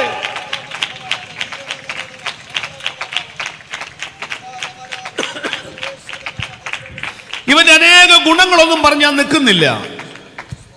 ഇവൻ പ്രാർത്ഥിച്ചു കേട്ടോ. എനിക്കതൊക്കെ അത്ഭുതമാണ് ഗിബ്സൺ ബ്രദർ. കാരണം നമ്മുടെ പ്രാർത്ഥനയെ തടയുന്നവനാണ് പിശാച്, അല്ലേ? ഇവൻ യേശുവിനെ കണ്ടപ്പോൾ പ്രാർത്ഥിച്ചെന്ന 3 പ്രാവശ്യമുണ്ട് അപേക്ഷിച്ചെന്ന്. സമയത്തിന് മുൻപേ ഞങ്ങളത് എണ്ണിപ്പിക്കരുത് എന്ന് അപേക്ഷിച്ചു. നാട്ടിൽ നിന്ന് അയച്ചു കളയാതിരിപ്പാൻ അപേക്ഷിച്ചു. അങ്ങനെ വിടുകയാണെങ്കിൽ പന്നിക്കൂട്ടത്തിലേക്ക് അയക്കണമെന്ന് അപേക്ഷിച്ചു. വഴിനീളെ നമ്മളും കാണാറില്ലേ, അപേക്ഷിക്കണമേ അപേക്ഷിക്കണമേ എന്ന്. പക്ഷെ പിശാചിന് പോലും അറിയാം അങ്ങനെ മതിലെഴുതി വെച്ചവരൊന്നും പ്രാർത്ഥന കേൾക്കുന്നവരല്ലെന്നും, എൻ്റെ കണ്ണിൻ്റെ മുമ്പിൽ വന്ന ഇവനാണ് പ്രാർത്ഥന കേൾക്കുന്ന ദൈവമെന്നും അറിഞ്ഞുകൊണ്ട് അവനൊരു വിളി വിളിച്ചു, മഹോന്നതനായ ദൈവത്തിൻ്റെ പുത്ര. പിശാചിന് പോലും അറിയാം യേശു ആരാണെന്ന്. താങ്കൾക്കറിയാമോ യേശു ആരാണെന്ന്? ഞങ്ങൾക്കറിയാം യേശു ആരാണെന്ന്. അവൻ മഹോന്നതനായ ദൈവത്തിൻ്റെ പുത്രനാണ്. ഈ മനുഷ്യന്റെ ജീവിതത്തിലേക്ക് യേശു വന്നപ്പോൾ സംഭവിച്ച മാറ്റങ്ങളാണ് എൻ്റെ പ്രമേയം. ഒന്ന് ശ്രദ്ധിച്ചോളൂ. യേശു എൻ ഉള്ളത്തിൽ വന്ന നാളിൽ, ഒരു പാട്ടില്ലേ, എന്ത് മാറ്റം വന്നു എന്നിൽ. നോക്കാം. യേശു വന്നപ്പോൾ ഭൂതഗ്രസ്തന് സംഭവിച്ച 4 മാറ്റങ്ങൾ കുറിപ്പടികളായി. നമ്പർ 1, യേശു വന്നതുകൊണ്ട് അവൻ്റെ നിലവിളി മാറി. 2, യേശു വന്നതുകൊണ്ട് അവൻ്റെ പേരു മാറി. 3, യേശു വന്നതുകൊണ്ട് അവൻ്റെ വീട് അല്ലെങ്കിൽ താമസം മാറി. 4, യേശു വന്നുകൊണ്ട് അവൻ്റെ നഗ്നത മാറി. ഒന്നുകൂടെ പറയാം, ആരാണ്ടൊക്കെ എഴുതുന്നു. യേശു വന്നതുകൊണ്ട് സംഭവിച്ച 4 മാറ്റങ്ങൾ. ഒന്നാമതെന്താ പറയുക? നിലവിളി മാറി. 2, പേര് മാറി. 3, വീട് മാറി. 4, നഗ്നത മാറി. ഈ 4 മാറ്റങ്ങൾ സംബന്ധിച്ച് വീട് മാറിയപ്പം പേര് മാറിയപ്പോൾ അഡ്രസ്സ് മാറിയില്ലേ? അഡ്രസ്സ് മാറി.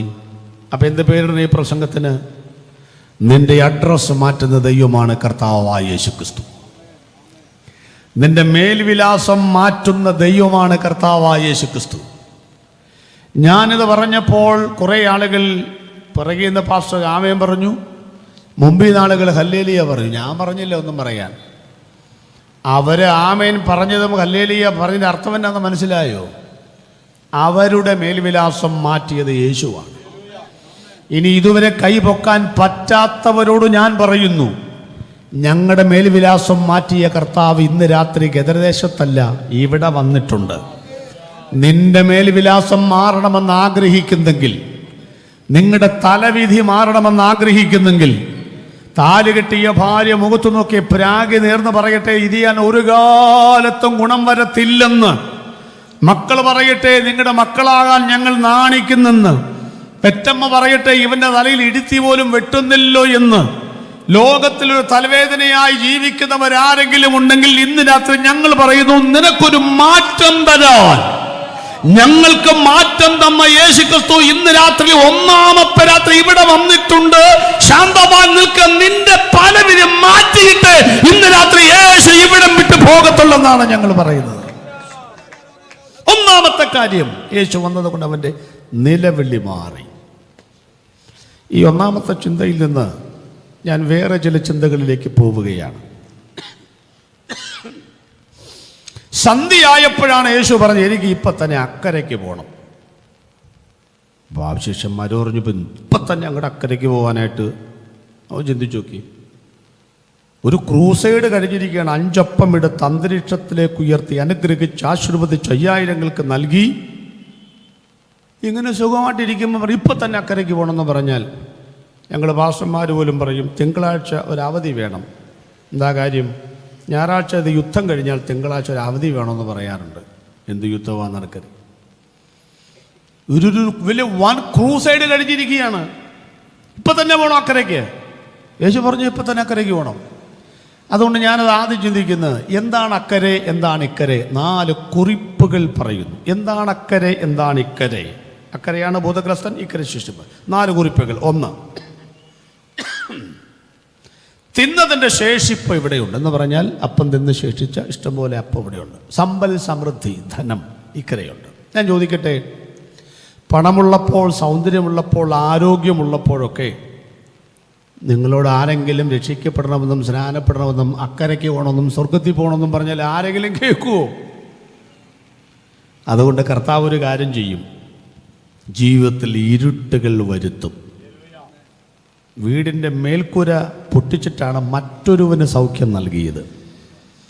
ഞങ്ങളുടെയൊക്കെ ജീവിതത്തിൽ പല ഇരുട്ടുകളും വന്നു, രക്ഷപ്പെടാൻ കഴിയാത്ത ഇരുട്ടുകൾ, മരണത്തെ മുഖാമുഖമായി കണ്ട രോഗാവസ്ഥകൾ, ഇനി നേരം വെളുത്ത് ഒരടി മുന്നോട്ട് വെക്കാൻ പറ്റില്ലാത്ത ജീവിത സാഹചര്യങ്ങളൊക്കെ ജീവിതത്തിൽ വന്നു. ആ ഇരുട്ടെല്ലാം വന്നപ്പോഴാണ് യേശു ഞങ്ങളെ വിളിച്ചത്. വിളി അതിനു മുൻപുമുണ്ട്, പക്ഷേ യേശുവിനെ കണ്ടത് അപ്പോഴാണ്. പക്ഷേ ഇപ്പോൾ ഒരു കാര്യം ഞങ്ങൾ പറയാൻ കേട്ടോ, വിളിച്ച ദൈവം ഇരുട്ടത്താണ് വിളിച്ചതെങ്കിലും വിളിച്ചവൻ ഇരുട്ടല്ല. യേശു എന്ന വെളിച്ചത്തിലേക്കാണ് ഞങ്ങളെ വിളിച്ചത്. പൗലോസിനും ശീലാസിനുമൊക്കെ അർദ്ധരാത്രിയിൽ ഉണ്ടാകുമെങ്കിലും ആ അർദ്ധരാത്രിയിൽ കയ്യും കാലും ആമത്തിലിട്ട് പൂട്ടിയിരിക്കുകയാണെങ്കിലും ആത്മാവിൽ ദൈവത്തെ ആരാധിച്ചപ്പോൾ പൂട്ട് തകർന്നില്ലേ? ഒരു പ്രകാശം അവിടെ മിന്നിയില്ലേ? സുഹൃത്തെ, നിന്റെ ജീവിതത്തിന്റെ ഇരുളുകളിൽ നിന്നെ വിളിക്കുന്നൊരു കർത്താവുണ്ട്. നീ ധൈര്യമായിട്ട് വാ, നിന്റെ ഇരുട്ടുകൾ മാറ്റുവാൻ ദൈവം ശക്തനാണ്. അപ്പൊ തിന്നതിന്റെ ശേഷിപ്പ് ഇപ്പുറത്തുണ്ട്. 1. 2, അമ്മയും സഹോദരന്മാരും വന്നിട്ട് യേശുവിനെ കാണാൻ ആഗ്രഹിക്കുന്ന ഈ ഭാഗത്താണ്. അപ്പൊ യേശു പറഞ്ഞു, എൻ്റെ അമ്മയും സഹോദരന്മാരാര് എന്ന് ചോദിച്ചു. അപ്പൊ രക്തബന്ധങ്ങൾ ഇക്കരെയുണ്ട്. 3, അവിടെ പോയിട്ട് യേശു തിരിച്ചു വരുമ്പോൾ സ്വീകരിച്ചത് പള്ളിയിലെ പ്രമാണിയായ VIP ആയി യായിറോസാണ്. കുടുംബക്കാർ, VIP-കൾ ഇക്കരെയുണ്ട്. 4, ഈ സന്ധ്യാസമയത്ത് തനിച്ചിരിക്കുമ്പോഴാണ് ശിഷ്യന്മാരെ സംശയങ്ങൾ ചോദിക്കുന്നതും ഉത്തരങ്ങൾ പറയുന്നതും. ഒരു ഫെലോഷിപ്പ് ഇക്കരെയുണ്ട് കേട്ടോ, ഇക്കരെയുണ്ട്. 4 കാര്യങ്ങൾ. ഒന്നാമത്തെ പോയിന്റിൽ നിൽക്കുന്നു. നിലവിളി മാറ്റുന്ന ദൈവമാണ് യേശു. യേശു വന്നപ്പോൾ അവൻ്റെ നിലവിളി മാറി. യേശു അടിയന്തരമായി ഇക്കരെ നിന്ന് അക്കരയ്ക്ക് പോകാൻ കാരണമെന്ത്? 4 കുറിപ്പുകൾ. ഇക്കരെ സമ്പൽ സമൃദ്ധിയുണ്ട്, ഇക്കരെ രക്തബന്ധങ്ങളുണ്ട്, ഇക്കരെ തറവാട്ടുകാരുണ്ട്, ഇക്കരെ ഫെലോഷിപ്പുണ്ട്. ഇനി അക്കരയ്ക്ക് നോക്കാം. അക്കരയ്ക്ക് ഭക്ഷണമുണ്ടോ? സമ്പൽ സമൃദ്ധിയുണ്ടോ? ഒരു നേരത്തെ ഭക്ഷണമെങ്കിലും കഴിച്ചിട്ട് വയറൊന്ന് നിറച്ച് ഒരു ഏമ്പക്കം വിട്ടിട്ട് അവന് കാലം എത്രയായി? കാണുന്ന കുപ്പത്തൊട്ടി മുഴുവൻ കൈയിട്ട് വാരിയിട്ടും സംതൃപ്തമായി ഒന്ന് സ്തുതിക്കാനോ വയറു നിറച്ച് ആഹാരം കഴിപ്പാനോ കഴിയാത്ത ഒരു മനുഷ്യനാണ് അക്കരെ.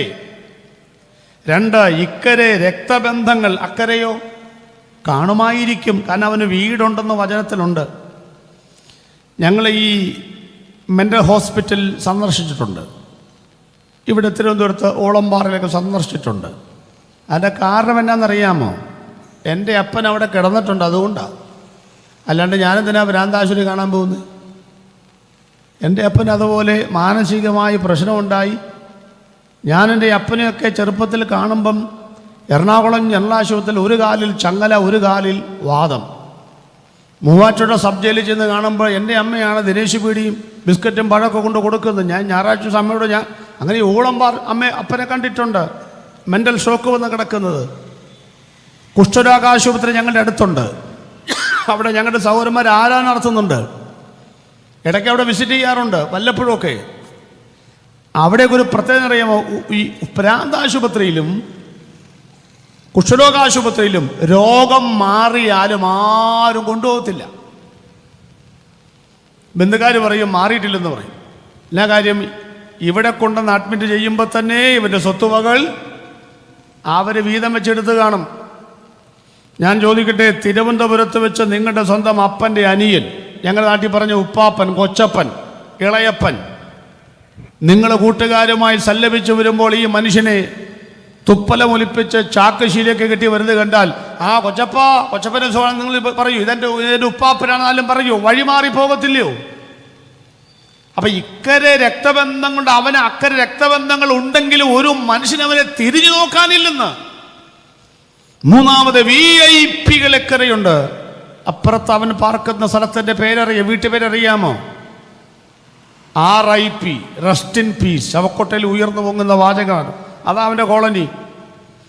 4ാമത് ഇവിടെ ഫെല്ലോഷിപ്പ് ഉണ്ട്. അക്കരെയോ എത്ര കാലമായി സുബോധത്തോടെ ഒരാളോട് സംസാരിച്ചിട്ട് ഈ 4 കാര്യങ്ങൾ താരതമ്യം ചെയ്തുകൊണ്ട് ഈ പ്രസംഗം വിശദീകരിക്കുവാൻ ഞാനൊരിക്കൽ കട്ടിൽ നിന്ന് താഴോട്ടിറങ്ങി മുട്ടുകുത്തി ദൈവത്തോട് ചോദിച്ചു, യേശുവേ നീ ആരുടെ ദൈവമാണ്? യേശു പറഞ്ഞാൽ എല്ലാവരും ദൈവമാണ്. ഇക്കരെ ശിഷ്യന്മാരുണ്ട്, VIP-കളുണ്ട്, രക്തബന്ധങ്ങളുണ്ട്, ധനം ഉള്ളവരുണ്ട്, അക്കരെ ഒന്നും ഇല്ലാത്തവരും. നീ ആരുടെ ദൈവമാണ്? യേശു പറഞ്ഞു, ഞാൻ എല്ലാവരും ദൈവമാണ്. പക്ഷേ മുൻഗണന ആർക്കാണ്? ഉത്തരം, ഇല്ലാത്തവനാണ് മുൻഗണന. അതുകൊണ്ടാണ് ഇതെല്ലാം ഇരിക്കുമ്പോൾ എനിക്ക് ഇപ്പം തന്നെ അക്കരയ്ക്ക് പോകണമെന്ന് പറഞ്ഞത്. എന്നെ ശ്രദ്ധിക്കുന്ന ബഹുമാന്യ ശ്രോതാവേ, കീബോർഡിൻ്റെ താളം ഉയർന്ന് പൊങ്ങട്ടെ. 10-30 പിള്ളേർ നല്ല മനോഹരമായ ഡ്രസ്സൊക്കെ ധരിച്ച മാലാഖ കുഞ്ഞുങ്ങൾ സറാഫുകൾ ആരാധിക്കുന്ന പോലെ സൈന്യങ്ങളുടെ ദൈവമായ യഹോവ പരിശുദ്ധൻ പരിശുദ്ധൻ പരിശുദ്ധൻ വെഞ്ചാമരം വീശി രാജാക്കന്മാർക്ക് സ്തുതി പാടുന്ന പോലെ അവർ പാടട്ടെ. കളർഫുള്ളായി നിൽക്കുന്ന ഈ കൊയറിൻ്റെ അപ്പുറത്ത് ഇവിടെ ഉയർന്നു പൊങ്ങുന്ന പ്രസംഗത്തിൻ്റെ ഘനഗാംഭീര്യമായി ദിഗന്ധങ്ങൾ ഭേദിക്കുന്ന ശബ്ദത്തിനപ്പുറത്ത്, ഇവിടെയുള്ള ശബ്ദ സംവിധാനങ്ങൾക്കപ്പുറത്ത് ഇന്ന് രാത്രിയിൽ ഒരു ഇല്ലായ്മക്കാരനായി നിങ്ങൾ ഈ യോഗം ശ്രദ്ധിക്കുന്നുണ്ടെങ്കിൽ, ഒരുപക്ഷെ സൗഖ്യമില്ലാത്തവനായി, മക്കളില്ലാത്തവനായി, വീടില്ലാത്തവനായി, പാപക്ഷമയില്ലാത്തവനായി, സന്തോഷമില്ലാത്തവനായി, സമാധാനമില്ലാത്തവനായി, ഒരു ഇല്ലായ്മക്കാരനായി ഇന്ന് രാത്രി നിങ്ങൾ ഈ യോഗം ശ്രദ്ധിക്കുന്നുണ്ടെങ്കിൽ, ഞങ്ങൾ പ്രസംഗിക്കുന്ന യേശുവിന്റെ പ്രത്യേകത ഇല്ലായ്മക്കാരനെ തൊട്ടിട്ടല്ലാതെ, ഇല്ലായ്മക്കാരുടെ വിഷയത്തിൽ കൈവച്ചിട്ടല്ലാതെ, ഇല്ലായ്മക്കാരന്റെ വിഷയത്തെ പരിഹരിച്ചിട്ടല്ലാതെ ഇന്ന് രാത്രി യോഗം ഞങ്ങൾ പ്രാർത്ഥിച്ച് അവസാനിപ്പിക്കുകയില്ല. കാനാവിലെ കല്യാണത്തിൽ അവർക്ക് വീഞ്ഞ് ഇല്ല എന്ന് പറഞ്ഞപ്പോൾ ഇല്ലായ്മയെ പരിഹരിക്കുവാൻ മുന്നോട്ട് കാലെടുത്ത് വെച്ച കർത്താവായ യേശുക്രിസ്തു ഇന്ന് രാത്രിയിൽ നിന്റെ ഇല്ലായ്മയെ പരിഹരിക്കുവാൻ, നിന്റെ അനാഥത്വത്തെ പരിഹരിക്കുവാൻ, നിന്റെ മാറാ രോഗങ്ങളെ പരിഹരിക്കുവാൻ, നിന്റെ ബന്ധനങ്ങളെ ചങ്ങല പൊട്ടിക്കുവാൻ നിനക്കാരും സഹായമില്ലെങ്കിൽ ഇന്ന് രാത്രിയിൽ ഒരുവൻ ഇവിടെ വന്നിട്ടുണ്ട്. അവൻ ഇല്ലായ്മക്കാരന്റെ ദൈവമാണവൻ. ആ നിലവിളിയുടെ ആഴം ഞാനൊന്ന് പറയാൻ ആഗ്രഹിക്കുന്നുണ്ട്. അത് പറഞ്ഞാൽ എനിക്ക് തൃപ്തിയാകത്തുള്ളൂ. യേശു ഇക്കരെ ഇരിക്കുമ്പോൾ തിരമാലകളുടെ ശബ്ദമാണ് ഇങ്ങനെ മുഴങ്ങി വരുന്നത്. കേട്ടോ, അക്കരെ കിടന്നുകൊണ്ട് നിലവിളിക്കുന്ന ഒരാളുടെ ശബ്ദം തിരമാലകളെ മുറിച്ച് ഇപ്പുറത്ത് വരുമോ? വരില്ല. ഇങ്ങനെ വരാനാ? പക്ഷെ യേശു തിരമാലകളുടെ ശബ്ദമല്ല കേട്ടത്. ആ തിരമാലകൾക്കിടയിലൂടെ എന്നെ ആർ വിടുവിക്കും എന്ന് നിലവിളിക്കുന്ന ഒരു പാവപ്പെട്ടവൻ്റെ ശബ്ദമാണ് യേശുവിൻ്റെ കർണപുടത്തിൽ വന്ന് അടിച്ചത്. നിങ്ങൾ വിശ്വസിക്കുന്നുണ്ടോ ഇന്ന് രാത്രി ഈ കാര്യം? മലയാള മനോരമയുടെ ഐസ് പ്രോഗ്രാമിൽ വെച്ച് എൻ്റെ രണ്ടാമത്തെ മകളെ കാണാതെ പോയി. 2 പെൺകുട്ടികളാണ് എനിക്ക്. 2 പേരുടെയും കല്യാണം കഴിഞ്ഞു. 2 പേരും ദൈവദാസന്മാരാണ്, പാസ്റ്റർമാരാണ്. അപ്പോൾ ചെറുപ്പത്തിൽ എറണാകുളത്ത് ഞാൻ താമസിക്കുമ്പം രണ്ടാമത്തെ മകളെ കാണാതെ പോയി. ഒരു കൊച്ചിനെ കാണാതെ പോയി എന്തോ ചെയ്യും? അനൗൺസ്മെൻറ്റ് മുഴങ്ങുന്നു. ഞാൻ വിജയെയും മൂത്തവളെയും എൻക്വയറി ഓഫീസിൽ നിർത്തിയിട്ട് ചീറിപ്പാഞ്ഞ് നടക്കുക. അന്നൊക്കെ ഈ ടേപ്പ് റെക്കോർഡും സംവിധാനങ്ങളുമാണ്. അകവാള് വെട്ടുക. കൊച്ചിനെ കാണാനില്ല. തീരെ ഒരു പൊടിക്കൊച്ച് പെങ്കൊച്ച്. ഒരു സൗണ്ട് സിസ്റ്റമൊക്കെ കച്ചവടം ചെയ്യുന്ന ഒരു സ്ഥലത്ത് ഇടിവെട്ടുന്ന ശബ്ദം മുഴങ്ങിക്കൊണ്ടിരിക്കുമ്പോൾ ഞാനത് പാസ് ചെയ്ത് പോയപ്പം പപ്പാ അതൊരു നേരത്തെ വിളി. ഞാൻ തിരിഞ്ഞു നോക്കിയപ്പം ഒരു വലിയ TV സ്റ്റാൻഡിൻ്റെ മുകളിൽ ഇതിനെ കയറ്റി വെച്ചേക്കുക. അവർ ഒരു ഐസ്ക്രീമും കൊടുത്ത് അവൾ ഹാപ്പി ആയിട്ടിരിക്കുക. അവൾക്ക് കാണാതെ പോയതിനോ ഇല്ല അവൾക്കറിയാമോ. ഇതിലെ പോകുന്നവരെ കാണാൻ വേണ്ടിയിട്ടാണ് ഈ കയറ്റി വെച്ചിരിക്കുന്നത്. ഞാൻ മേലോട്ട് നോക്കിയില്ല, ഇങ്ങനെയൊക്കെ നോക്കിയുള്ളൂ. ഓടിച്ചെന്നു. ഒരു സത്യം പറഞ്ഞോട്ടെ, പ്രകമ്പനം കൊള്ളിക്കുന്ന ശബ്ദ സംവിധാനങ്ങൾക്കിടയിൽ അതിൻ്റെ ഒന്നും 100% പോലും വരികയില്ലാത്ത എൻ്റെ പെങ്കൊച്ചിൻ്റെ ശബ്ദം ഞാനെങ്ങനെ കേട്ടു? അപ്പനായതുകൊണ്ട് കേട്ടു. 101 തായമ്പക മുഴക്കിയാലും 501 ആനകൾ ചിഹ്നം വിളിച്ചാലും തൃശ്ശൂർ പൂരത്തിൻ്റെ വെടിക്കെട്ട് പോലെ ദിഗന്ധങ്ങളെ ഭേദിക്കുന്ന അമിട്ടുകൾ ഇവിടെ പൊട്ടിയാലും ആ പൂരപ്പറമ്പിൽ നിന്റെ കുഞ്ഞ് കാണാതെ പോയിട്ടുണ്ടെങ്കിൽ, തിരയുന്ന നിന്നെ ആ കുഞ്ഞ് വിളിച്ചിട്ടുണ്ടെങ്കിൽ, കേൾക്കാവുന്ന ശബ്ദത്തിലാണ് നിങ്ങൾ നിൽക്കുന്നതെങ്കിൽ നിങ്ങൾ കേട്ടിരിക്കും. അത് രക്തബന്ധത്തിൻ്റെ സവിശേഷതയാണെങ്കിൽ ഇന്ന് രാത്രിയിൽ ഞങ്ങൾ പറയുന്നു, ഞാൻ പറയുന്നു, വചനം പറയുന്നു, ഇവിടെയുള്ള ഏതൊരാളുടെ മുഴങ്ങുന്ന ഹല്ലേലൂയ ശബ്ദത്തെക്കാൾ നിങ്ങളുടെ ഹൃദയം സമാധാനമില്ലാതെ പിടഞ്ഞ് വികസിക്കുന്നുണ്ടെങ്കിൽ, ഒരാളോടും പറയാൻ കഴിയാത്ത സങ്കടങ്ങൾ പേറിക്കൊണ്ടാണ് വന്നിരിക്കുന്നതെങ്കിൽ, ജീവിത പങ്കാളിയോട് പോലും തുറന്നു പറയാൻ പറ്റാത്ത മാനസിക വിഷമതകൾ നിങ്ങളെ ഭരിക്കുന്നുണ്ടെങ്കിൽ, ഈ രാത്രി ഞങ്ങൾ വചനം വെച്ച് ഉദ്ധരിക്കുന്നു. ദൈവത്തിൻ്റെ ഹനനയാഗങ്ങൾ തകർന്നിരിക്കുന്ന മനസ്സ്, തകർന്നും നുറുങ്ങിയും ഇരിക്കുന്ന ഹൃദയത്തെ മുൻപിലും പിറകിലും ഇടത്തും വലത്തും ഇരിക്കുന്ന ഒരാൾക്കും അറിയാൻ പറ്റില്ല. എന്നാൽ തകർന്ന ഹൃദയങ്ങളെ അറിയുന്ന കർത്താവ്, തിരമാലകൾക്ക് മീതെ കരയുന്നവന്റെ ശബ്ദം കേട്ട കർത്താവ്, ഈ കൺവെൻഷന്റെ 1ാമത്തെ രാത്രിയിൽ ഇവിടെ നടക്കുന്ന പ്രകമ്പനം കൊള്ളിക്കുന്ന ശബ്ദത്തിനപ്പുറത്തായി നിന്റെ പിടയ്ക്കുന്ന ഹൃദയത്തിന്റെ നൊമ്പരങ്ങൾ അറിയുന്ന കർത്താവ് ഇന്ന് രാത്രിയിൽ നിന്നെ തേടി 1ാമത്തെ രാത്രിയുടെ വന്നിട്ടുണ്ട് എന്ന് ഞാൻ പറയുമ്പോൾ അത് വിശ്വസിക്കുന്നവർക്കായി ഞാൻ ദൈവത്തിന് സ്തോത്രം ചെയ്യുകയാണ്. ആ നിലവിളിയുടെ ആഴം ഒന്നുകൂടെ എനിക്കൊന്ന് പറഞ്ഞിട്ട് വേണം 2ാമത്തെ ഭാഗത്തേക്ക് കടക്കാനായിട്ട്. ഞാൻ ചോദിക്കട്ടെ, ഇവൻ്റെ അകത്ത് എത്ര ഭൂതം ഉണ്ടായിരുന്നാ പറഞ്ഞത്? 6000. എത്ര 1000 പേരിലേക്ക് പോയെന്നാ പറഞ്ഞത്? 2000 പന്നിയിലേക്ക്. ഒരാൾ ഒരു പന്നിയിൽ എത്ര ഭൂതമായി? 5 3. കൂടെ നിന്നോളാം, കട്ടയ്ക്ക് നിൽക്കണേ. ഇവർ മിണ്ടി വരച്ച് താമസം കൊടുക്കും തോന്നും. ഒരു പന്നിയിൽ എത്ര ഭൂതം? 3 ഭൂതം കയറി. എത്ര മിനിറ്റ് പിടിച്ചു നിന്നു പന്നി? 1 മിനിറ്റ് പോലും നിന്നില്ല. 3 ഭൂതം കയറിയ ഉടനെ ആദ്യം സംഭവിച്ചത് സുബോധം നഷ്ടപ്പെട്ടു. അതിനെ കുറ്റം പറയാനൊക്കെയില്ല. കാരണം ഒരു ബോധവുമില്ലാത്ത ഒരു പന്നിക്കും ഇവിടെ ഒരു നേരത്തും ഒരു സുബോധവും ഇല്ല. അപ്പം പിന്നെ 3 ഭൂതം ചെന്ന് കയറിയാൽ പറയണോ? അത് നമുക്ക് വിടാം. എൻ്റെ ചിന്ത ഞാൻ പറയാം. 3 ഭൂതം ചെന്ന് കയറിയ പന്നി ഒരു മിനിറ്റ് പോലും പിടിച്ചു നിന്നില്ല. ഒരു ചിന്ത. പക്ഷിമൃഗാദികളുടെ ശരീരവും നമ്മുടെ ശരീരവും തമ്മിൽ ചില ബന്ധങ്ങളുണ്ട്. തിമിംഗലത്തിൻ്റെ അസ്ഥിയോടാണ് നമ്മുടെ അസ്ഥി യോജിച്ചിരിക്കുന്നത്. എനിക്ക് ആദ്യമൊന്നും അതത്ര മനസ്സിലായില്ല. പക്ഷേ ഞാൻ ഒത്തിരി പേരുടെ സുവിശേഷം പറയും. ഞാനിങ്ങനെ വീട് കയറി നടക്കുന്ന ഒരാളായിരുന്നു പണ്ടൊക്കെ. അപ്പം ഇങ്ങനെ സുവിശേഷം രക്ഷിക്കപ്പെടും, സഭയെ വരും, സ്വോത്രകാഴ്ച വരും, സ്നാനമെന്ന് പറഞ്ഞു ഞാൻ ഒറ്റ വെട്ടല. അപ്പോഴാണ് മനസ്സിലായി നമ്മുടെ അസ്ഥി മറ്റേ പുള്ളിയുടെ അസ്ഥിയാണ്. വെട്ടി അങ്ങ് പോകും. തിമിംഗലത്തിൻ്റെ അസ്ഥിയുമായി ബന്ധമുണ്ടെന്നാണ് പറയുന്നത്. 2, നമ്മുടെ പാൽ കഴുതയുടെ പാലുമായിട്ടാണ് ബന്ധപ്പെട്ടിരിക്കുന്നത്. ഇതൊക്കെ ശാസ്ത്രം പറയുന്നതാണ് കേട്ടോ.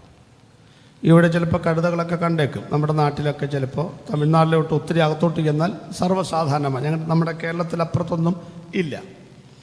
ഇത് നമ്മൾ കണ്ടാലും കണ്ടില്ലേലും നമ്മൾ ദേഷ്യം വരുമ്പം പിള്ളേരെ വിളിക്കുന്ന പേരെന്തുവാ? പോടാ പുലിക്കുട്ടി എന്നാണോ വിളിക്കണേ? അല്ല, കഴുതയെന്നാണ് വിളിക്കുന്നത്. എന്താണെന്നറിയാമോ? ഈ ബന്ധമാണ്. ഈ ബന്ധം കൊണ്ടാണ് ഈ പേരൊന്നും വായിന്ന് പോകാത്തത്. 3, നമ്മുടെ ശരീരത്തിന് ഈ പന്നിയുടെ മാംസവുമായി ബന്ധമുണ്ടെന്നാണ് പറയുന്നത്. ചെറിയൊരു ബന്ധം. പണ്ടൊക്കെ ഹൃദയത്തിൻ്റെ വാൽവ് മാറ്റിവെക്കുമ്പം ആരുടെ വാൽവാണ് മാറ്റിവെക്കുന്നത്? ഓർത്തിട്ടുണ്ടോ? അപ്പം നമുക്ക് സഹിക്കാൻ കഴിയുന്നത് പോലെ ഒരല്പമെങ്കിലും സഹിക്കാൻ പറ്റുന്നൊരു ജീവിയായി കണക്കാക്കിയിരിക്കുന്നത് ആരെയാണ്? പന്നീനെയാണ്. ഇത്രയും മനസ്സിലായി. പന്നീനെ 4 കാലും മേലോട്ട് കെട്ടിക്കൊണ്ടുപോകുമ്പോൾ ഒരു കരച്ചിലുണ്ട്. അത് കേട്ടാൽ നമ്മുടെ പിള്ളേരെ കരയുന്ന പോലെ ആട്ടെ. അപ്പോൾ കുറച്ചെങ്കിലും സഹിക്കാൻ കഴിയുന്നൊരു കാര്യമാണെന്ന് മനസ്സിലായി. ഇത്രയും കാര്യം പിടിച്ചോണ്ട് ഇതിലേക്കൊന്ന് വരാം. 3 ഭൂതം ഒരു പന്നിയിൽ ചെന്ന് കയറിയപ്പം 1 മിനിറ്റ് പോലും പിടിച്ചു നിൽക്കാൻ പറ്റിയില്ല. തകർന്നു പോയി. അത് ചത്തു, ആത്മഹത്യ ചെയ്തു, വെള്ളത്തിൽ ചാടി, കടും തൂക്കത്തോടെ ചത്തു. എൻ്റെ ചിന്ത, വേദചിന്തകന്മാർ പറയുന്നത് ഇവൻ്റെ അകത്ത് ഈ ഭൂതം കെട്ട് 12 കൊല്ലമായി. വേറെ 12 അധ്യായത്തിലുണ്ട്. രക്തസ്രാവം 12 വർഷം. പിന്നെ ഏതാ? യായിറോസിൻ്റെ കുഞ്ഞ് 12 വയസ്സ്. 12 കൊല്ലമായി. ആ അനുമാനം ശരിയാണെങ്കിൽ 12 കൊല്ലമായി ഇവൻ്റെ അകത്ത് 6000 ഭൂതം കയറിയപ്പോൾ 3 ഭൂതം കയറിയ പന്നി 1 മിനിറ്റ് നിന്നില്ല. പക്ഷെ 6000 ഭൂതം കയറിയ ഒരാൾ 12 കൊല്ലം പിടിച്ചു നിൽക്കണമെങ്കിൽ എന്താണ് കാരണം? ഉത്തരം ഞാൻ പറയുന്നു. ഇവന് പലവട്ടം ആത്മഹത്യ ചെയ്യാൻ അവസരമുണ്ടായി കാണും. പക്ഷേ വിട്ടുകൊടുക്കാത്തൊരു ദൈവത്തിൻ്റെ കരമാണ് ഞാൻ അതിൻ്റെ പിന്നിൽ കാണുന്നത്. എൻ്റെ അമ്മ അപ്പൻ്റെ ദുഷ്ചെയ്തികൾ കണ്ട് സഹിച്ചിട്ട് പലവട്ടം പറയുന്നത് ഞാൻ കേട്ടിട്ടുണ്ട്. ഈ മക്കളില്ലായിരുന്നെങ്കിൽ പണ്ടേ ഞാൻ കെട്ടിത്തൂങ്ങി ആത്മഹത്യ ചെയ്തേനെ എന്ന്. ഇന്നും എൻ്റെ അമ്മ ജീവനോട് എൻ്റെ വീട്ടിലുണ്ട്. പേര് ശോശാമ്മ. പക്ഷെ എൻ്റെ മക്കളുടെ മുഖം കണ്ടുകൊണ്ടല്ല ആത്മഹത്യ ചെയ്യാതിരുന്നത്. എൻ്റെ മോന്ത കണ്ട ഒരാൾക്ക് ചാകാതിരിക്കാൻ തോന്നുന്നു. നിങ്ങൾക്ക് തോന്നുന്നുണ്ടോ? കാക്കയ്ക്കും തൻകുഞ്ഞ് പൊൻകുഞ്ഞാണെങ്കിൽ പോലും അതൊന്നുമല്ല കാര്യം. ശോശാമേ, നിന്നെ ചാകാൻ വിട്ടുകൊടുക്കാത്തൊരു ദൈവമുണ്ട്. ഇന്ന് രാത്രി ഞങ്ങൾ ഈ നാട്ടുകാരോട് പറയുകയാണ്, നിങ്ങൾ രക്ഷിക്കപ്പെട്ടവരാണെങ്കിലും രക്ഷിക്കപ്പെടാത്തവരാണെങ്കിലും ദൈവത്തെ മറന്ന് ജീവിച്ച കാലഘട്ടങ്ങളിൽ പോലും പ്രിയപ്പെട്ടവരെ, നമ്മളൊക്കെ അനുഭവിച്ച കഷ്ടപ്പാടുകളും ദുരന്തങ്ങളും ഓർത്താൽ 10 പ്രാവശ്യം ആത്മഹത്യ ചെയ്യേണ്ട കാലം കഴിഞ്ഞു. എന്നാൽ ഒരു കൈലിക്കും നിന്നെ വിട്ടുകൊടുക്കാതെ, ഒരു ഫാനിലേക്കും നിന്നെ വിട്ടുകൊടുക്കാതെ, ഒരു പുഴയിലെ ആഴത്തിന് നിന്നെ വിട്ടുകൊടുക്കാതെ, ഒരു 12-10 SC ലോറി വന്ന 10 പ്രാവശ്യം പടക്കം പൊട്ടേണ്ട നിന്നെ 1 പ്രാവശ്യം പോലും പടക്കം പൊട്ടിക്കുവാൻ വിട്ടുകൊടുക്കാതെ നിന്നെ തടഞ്ഞു മാറ്റി, വകഞ്ഞു മാറ്റി, തള്ളി മാറ്റി 2026 ജനുവരി മാസം ഇന്ന് വരെ കൊണ്ടുവന്ന ആരാണെന്നറിയാമോ സുഹൃത്തെ?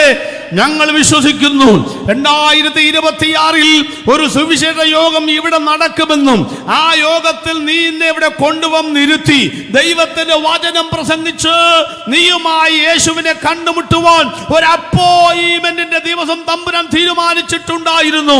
ആ അപ്പോയിന്റ്മെന്റ് ആണ് ഇന്ന് രാത്രി കേൾക്കുന്ന സുവിശേഷ യോഗമെന്ന് വിശ്വസിക്കുന്നവർ കരങ്ങളൊന്ന് ചേർപ്പടിച്ച് ഇന്ന് രാത്രി ദൈവത്തെ സ്തുതിച്ചുകൊണ്ട് പറയണം, നിന്റെ നിലവിളിയെ മാറ്റുവാൻ കഴിയുന്ന ദൈവമാണ് കർത്താവായ യേശുക്രിസ്തു.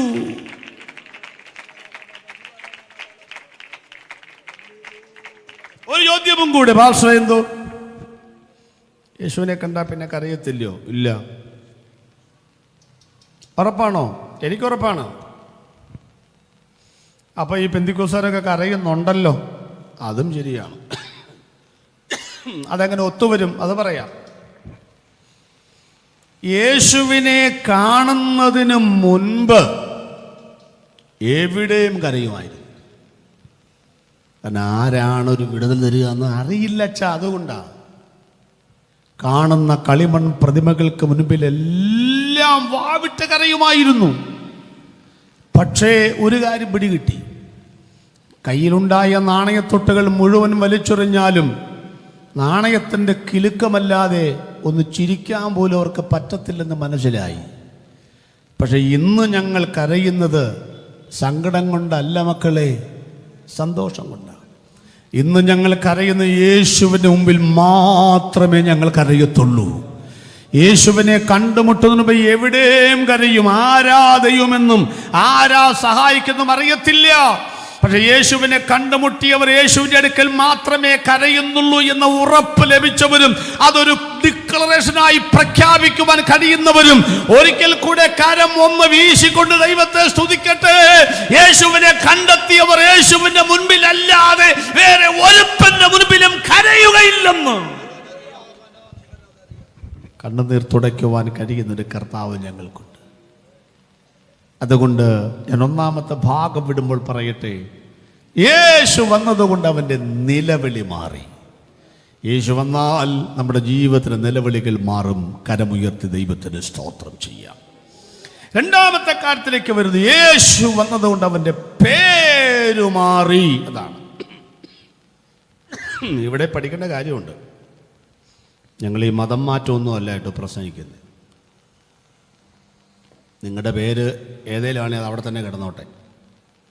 അത് മാറ്റാനല്ല ഈ പറയുന്നത്. കാര്യങ്ങൾ മനസ്സിലാക്കണം. പേരുകൾ 3 വിധമാണ് ആളുകൾക്ക് ഇടുന്നത്. ഒന്ന്, മാതാപിതാക്കൾ ഇടുന്ന പേര്. അതാണ് നമുക്കൊക്കെ ഉള്ള പേര്. പണ്ടൊക്കെ എന്ന് പറഞ്ഞാൽ ഭയങ്കര നീട്ടമാണ് ആ പേരിന്. പിന്നെ 4 അക്ഷരം, പിന്നെ 3 അക്ഷരം, പിന്നെ 2 അക്ഷരം, പിന്നെ 1 അക്ഷരം. അങ്ങനെ പണ്ടൊക്കെ എന്ന് പറഞ്ഞാൽ നീണ്ട പേരാ. ശ്രീ ചിത്തിരുത്തിരുന്നാൾ, ശ്രീ പത്മന, ഇതോ നീണ്ട പേരാണ്. പിന്നെ ചാക്കപ്പൻ പറയാം 4 അക്ഷരം, അന്നമജന്മ 3 അക്ഷരം, ജോയി ഞാനൊക്കെ 2 അക്ഷരം, സാംശ്യം 1 അക്ഷരം. പേരിടുന്ന കാര്യത്തിൽ തിരുവനന്തപുരത്തെ വെല്ലാൻ ലോകത്തിൽ ആർക്കും പറ്റുമെന്ന് എനിക്ക് തോന്നുന്നില്ല. ഗംഭീര പേരാണ് ഗിബ്സൺ. ഞങ്ങളുടെ നാട്ടിൽ ആ പേര് പോലും ഇല്ല. ഇവിടെ വരുമ്പോഴാണ് ഫെർണാണ്ടസും അതും ഇതൊക്കെ ഭയങ്കര ഇൻ്റർനാട്ടിൽ പിള്ളേരെ പേര് വെച്ചാൽ നമ്മൾ ഞെട്ടിപ്പോവും. ലോക പ്രശസ്തരായ ആളുകളുടെ പേരായിരിക്കും ഇതൊക്കെ ഇട്ടേക്കണേ. ഞങ്ങളുടെ നാട്ടിൽ അന്നമ്മ, ചെന്നമ്മ, പൊന്നമ്മ, മറിയാമ്മ, ഏലിയാമ്മ എന്നൊക്കെ പറഞ്ഞാൽ പേരിടുന്നത്. അവർ അച്ഛൻ മത്തായി എന്നൊക്കെ പറഞ്ഞു. ഇവിടെ ഭയങ്കര പേര് അത്തിനകത്തേക്ക് നമ്മൾ ഞെട്ടിപ്പോവും. പിള്ളേർ പേരൊക്കെ ഇടിച്ചു. ലിവിങ്സ്റ്റൺ പേരിട്ടിരിക്കുന്നു. ഇപ്പോൾ എനിക്ക് തോന്നി ഈ പേര് ഈ ചില ആളുകൾക്ക് ഒരു സ്വഭാവം ഉണ്ടായിരുന്നു. പണ്ട് അപ്പൻ്റെയും അമ്മയുടെയും പേരിൻ്റെ ഓരോ അക്ഷരം ചേർത്ത് കൊച്ചിനിടുക. അങ്ങനെ ഇടയ്ക്ക് ഒരു കുഴപ്പമുണ്ടായിരുന്നു. അപ്പം എൻ്റെ ചേച്ചിക്ക് ഒരു കൊച്ചുണ്ടായപ്പോൾ എന്നോട് പറഞ്ഞു, എടാ ഒരു പേരിട്. എൻ്റെ പേരിൻ്റെ അക്ഷരം വേണം, അളിയൻ്റെ പേരിൻ്റെ അക്ഷരം വേണം. അളിയൻ്റെ പേര് ജോയി എന്നാണ്, പുള്ളിൻ്റെ പേര് ഫ്രാൻസിസ് എന്നാണ്, ചേച്ചിയുടെ പേര് ലില്ലി എന്നാണ്. ഞാൻ പറഞ്ഞു ജോലി എന്നിട്ടോളാൻ പറഞ്ഞു. ഒരു ജോലി കിട്ടാൻ എളുപ്പമാണല്ലോ. കളിയാക്കുകയാണോ? പിന്നെ ലിജോ എന്നിട്ടു, രക്ഷപ്പെടുത്തി. അപ്പം രണ്ടാമത്തെ കൊച്ചപ്പെണ്ണ് ഇതിൻ്റെ പേരിട്. ഞാൻ പറഞ്ഞു ഞാൻ ആരെത്തി കൃഷിയോ, എല്ലാവർക്കും പേരിട്, നിങ്ങളിട്, നിങ്ങളെ കൊച്ചൊക്കെ പേരിട്. എപ്പോഴൊക്കെ അങ്ങനെ ഒത്തുന്ന് വരുമോ? നിങ്ങളങ്ങ് വാശി പിടിക്കരുത്. പത്രോസും ശലോമയും കൂടെ കല്യാണം കഴിച്ചു, ഒരു കൊച്ചുണ്ടായി. ആദ്യത്തെ അക്ഷരം കൊച്ചിനിടാൻ പറ്റുമോ? പശ എന്നിടാൻ പറ്റുമോ? അന്താരാഷ്ട്ര നിലവാരമുള്ള പേരാണ് മാർട്ടിനും ക്രിസ്റ്റീനയും. ഒട്ടും കുഴപ്പം, എല്ലാ രാജ്യത്തും ആ പേരുണ്ട്. അവർ രണ്ടുപേരും കല്യാണം കഴിച്ചിട്ട് കൊച്ചുണ്ടായാലും മാക്രി എന്ന് പേരിടേണ്ടി വരില്ലേ? അങ്ങനെയൊക്കെ നിങ്ങൾ വെറുതെ വാശി പിടിക്കാതെ വേദോസലെ പേരിട്, വേദോസലെ പേരിട്. ഞാനൊക്കെ പിള്ളേർക്ക് അങ്ങനെ ഇട്ടിരിക്കുന്നത്, ഒരു കുഴപ്പമില്ലെന്ന്. എന്തേലും ആട്ടെ, ഇപ്പം പേര് ചോദിക്കാൻ നിർവാഹമില്ല. ഇപ്പം വീണ്ടും പഴയ പേരിലേക്ക് പോയി തുടങ്ങി. നാളെ ചോദിച്ചു എന്താ പേര്? അന്ന റോസ് വയലറ്റ് സാറ.